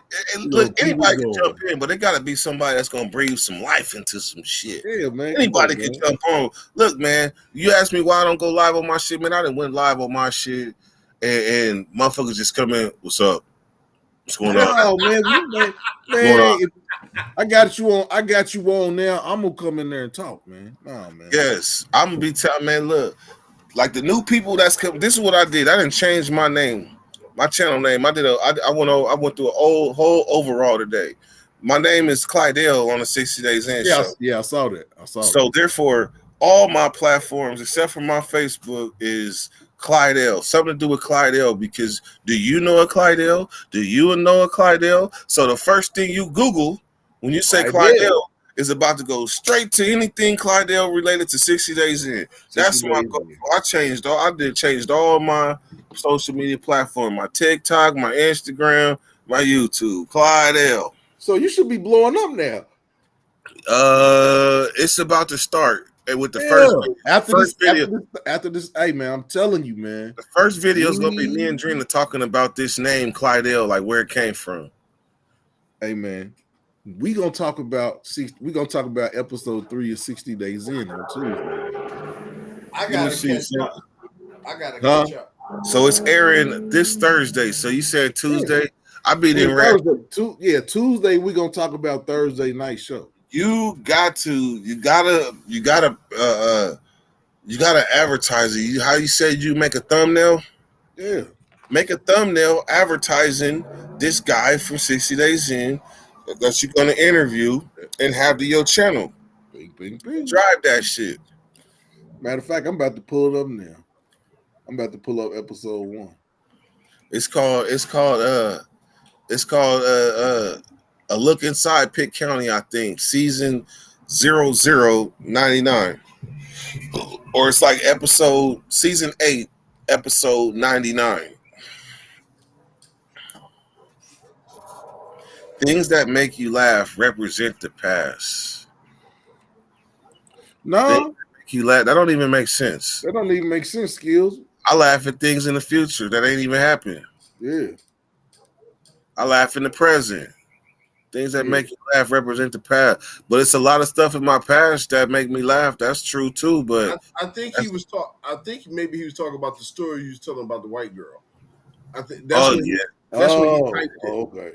He typed things that make Yeah, man, I laugh at my past. I had a funny, eventful life. If you can't laugh at yourself, you can't laugh at nobody. Man, look, do you know that night I caught myself trying to play, but my baseball coach ain't never made me play catcher. So with a freshly mauled knuckle, that with a popsicle stick sticking straight out, this motherfucker made me play catcher. And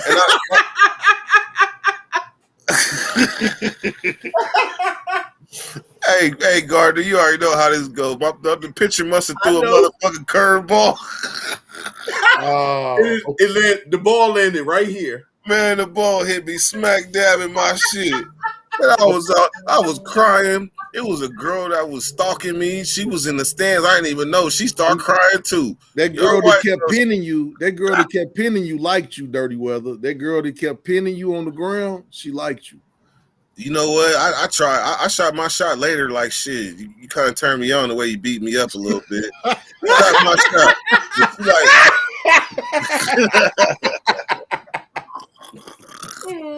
I got episode 1 pulled up. Welcome to Pitt County. That's episode 1. Ready, set, nope. That's episode 2, and then Welcome to Jim Pop is 3. They only got Welcome to Pitt County on it. Wait, ready? One more. There's 2. There's Welcome to Pitt County, and Ready, then there's Ready, Set, Nope. I think that's how long is it? It's got 7 episodes up here right now. Yeah, that ain't it. Hold on. Ready, Set, Nope might be a short or a trimmed down version about the white boy that tapped out. Damn. Okay. Oh, I just remembered. I got a blunt right here. Wow. A stogie too. Oh man. Well, Yeah, he was talking about we are past yeah. midnight. Yeah, Dirty Weather. Skills was talking about your story. He said you told a Yeah, funny story. Yeah, it was man. great. That's what I'm known. That's what I was known for, right? That was hilarious. That's what I was known for, like the ability to tell a story. And that was really nothing but something that we used to do inside, like to pass time. Yeah, man. Hey Your man, story, story if your time, story man. was boo boo, like you might as well keep it to yourself. But if your story, if you know how to tell a story, it's all about entertainment, and you cannot be afraid to laugh at yourself. If you took an L, you took an L. She bit the shit out of me, and I hollered like a bitch. Shit, that's it. That's what it is. Hey man. I'm mad that she has you in the Cobra Clutch though. That's funny as hell. Hey Oh man. man, With the Hey fish. man. We can make it. Facebook. We can make that shit an animated story, man. Woo! Damn, He man. said the fish hooks. Hey, look, the first time I told the story, what you know, somebody made some T-shirts called with Dirty Weather and Kim.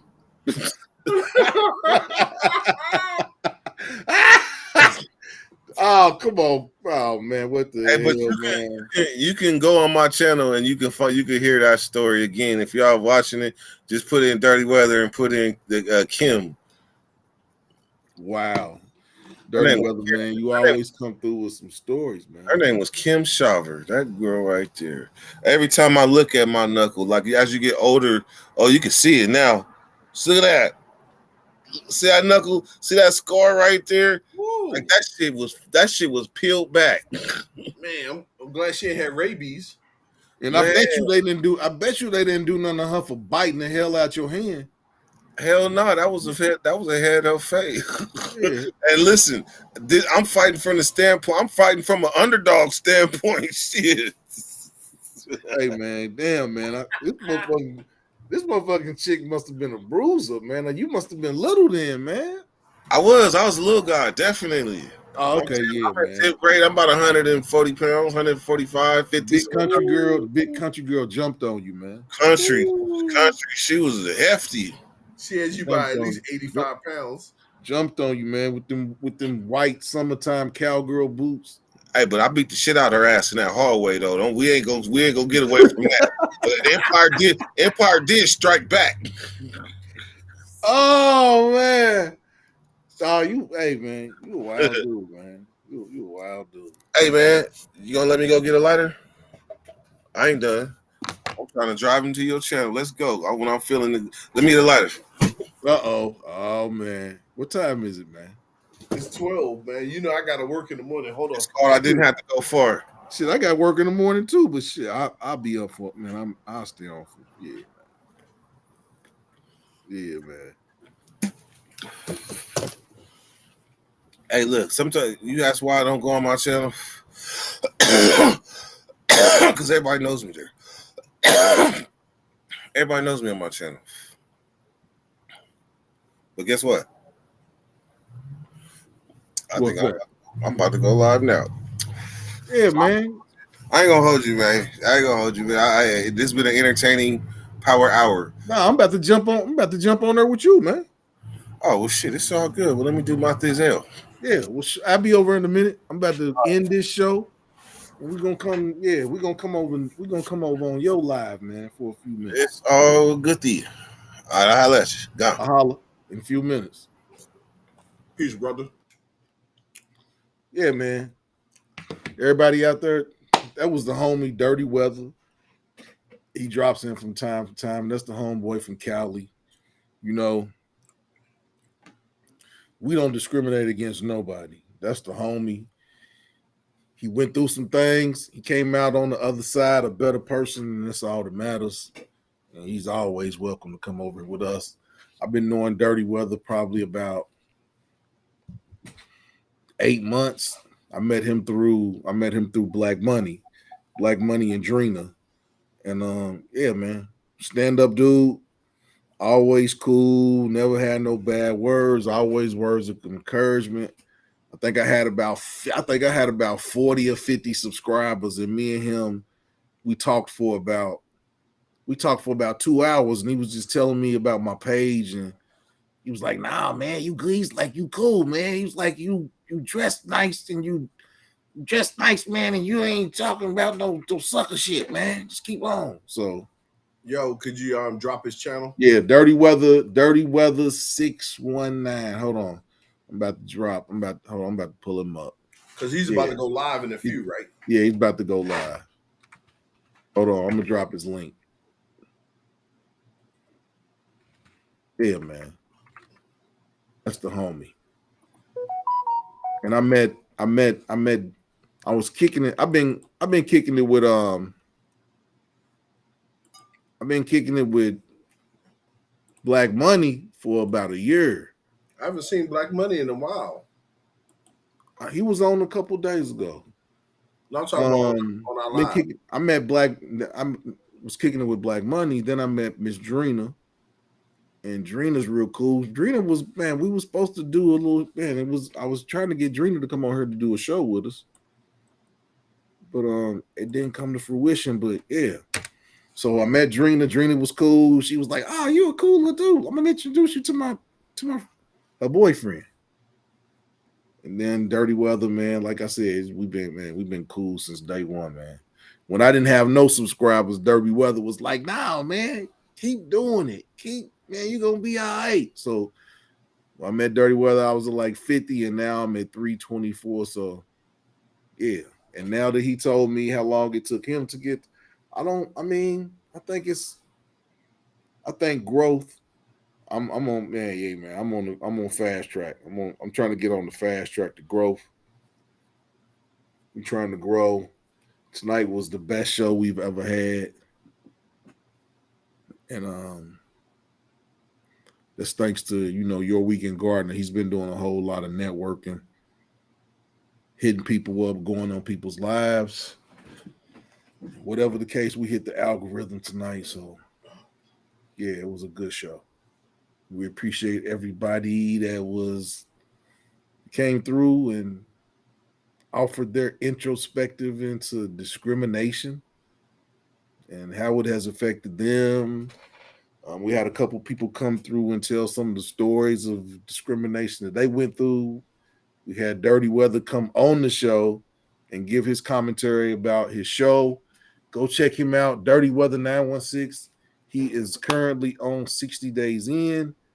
It comes on A&E on Thursday nights. Episode 3 will be coming on Thursday. We're going to watch the episode 3, and then next Tuesday we're going to have a discussion about what Dirty Weather did on episode 3. Hey, And I'm sorry, I got a question. Is that his channel link or is that the channel link to 60 Days In? no, that's him. Oh, I thought it was No, six that's one what he nine. renamed. He renamed his channel. I thought it was Dirty Weather 619. He renamed it. 60 Days In, season 8. Oh, that's his channel now? Yeah. Okay, okay. So he changed his name. It was Dirty Weather 916. Like he said, he changed it. Took Dirty Weather off. He's going by Clydell, but yeah. Hey, Skills, man. Yeah, man. Add me up, man. Support your brother, man. Come through anytime. We do this on Tuesdays and Thursdays. We'll be back on Thursday. Um, it's a different show, Mass Appeal Live, but we'll be on there talking same topics. We do what we do. We talk how we talk. We're educated Black men that have a different perspective on different things. The way we think may not be politically correct. It I may know I'm not not. be status quo. It may not be what's popular. But that's why we get on here and talk. We're two Aries. Yeah. That's what Aries do. We talk, we don't fold, and yeah, we're gonna give our perspective. Hey man, we appreciate you coming, man. We really do. Really do. But as usual, we say we're gonna come on for 2 hours, and right at 1 hour and 59 minutes, somebody jumps in. If it's somebody we want to talk to, we'll keep it going. And Dirty Weather, he is always welcome on here. He always comes through with a live perspective on what we might have been talking about. Comes through, kicks his stuff, talks about what he's doing. We allow him to do that. Yeah, so Go check Dirty Weather out. He just went live. Show his page now. It's Dirty Weather, but his page now is 60 Days In, Season 8. If you put 60 Days In, Season 8 in the YouTube search line, he'll come up. But I put his link in the chat. So if you come back and view this chat on the replay, come to about 3 hours and 15 minutes, 30 seconds, and Dirty Weather's link will be up there. But this was another show by two Aries. I'm gonna let Murph get this last word in, then we're gonna close this bad boy. My life. You know what? I like to thank everybody who watched, everyone who made comments. Really appreciate it. Appreciate you spending time with us on a Tuesday night when you could be doing something else. See you on the next show. And yeah, this was by far our best show. Topped out at one point, we had 1,300 viewers. I don't know. We hit the algorithm. Hey, we didn't have too much interaction, but hey, you got 500. You got more than 1,000 people watching you, man. Ask it. Hey, what you got to say about that? Your weekend gardener. Oh, it's all good, man. It's all It's good. all gravy. It's all gravy. So it's all about growth. We all trying to grow our channels to get to 1,000 subscribers, which they did say it's gone to 500. Your boys at 324 on the road to 400. Hopefully, I'll be at 500 by the end of the year. That's what I'm hoping. Because yeah, your boy's trying to monetize his page and have fun. To us, this is fun. We enjoy getting on here and talking to people, and getting y'all's perspective on how we think. But with that being said, it's your boy Mass Peel. That's the homie YWG. We'll talk to y'all Thursday. Peace.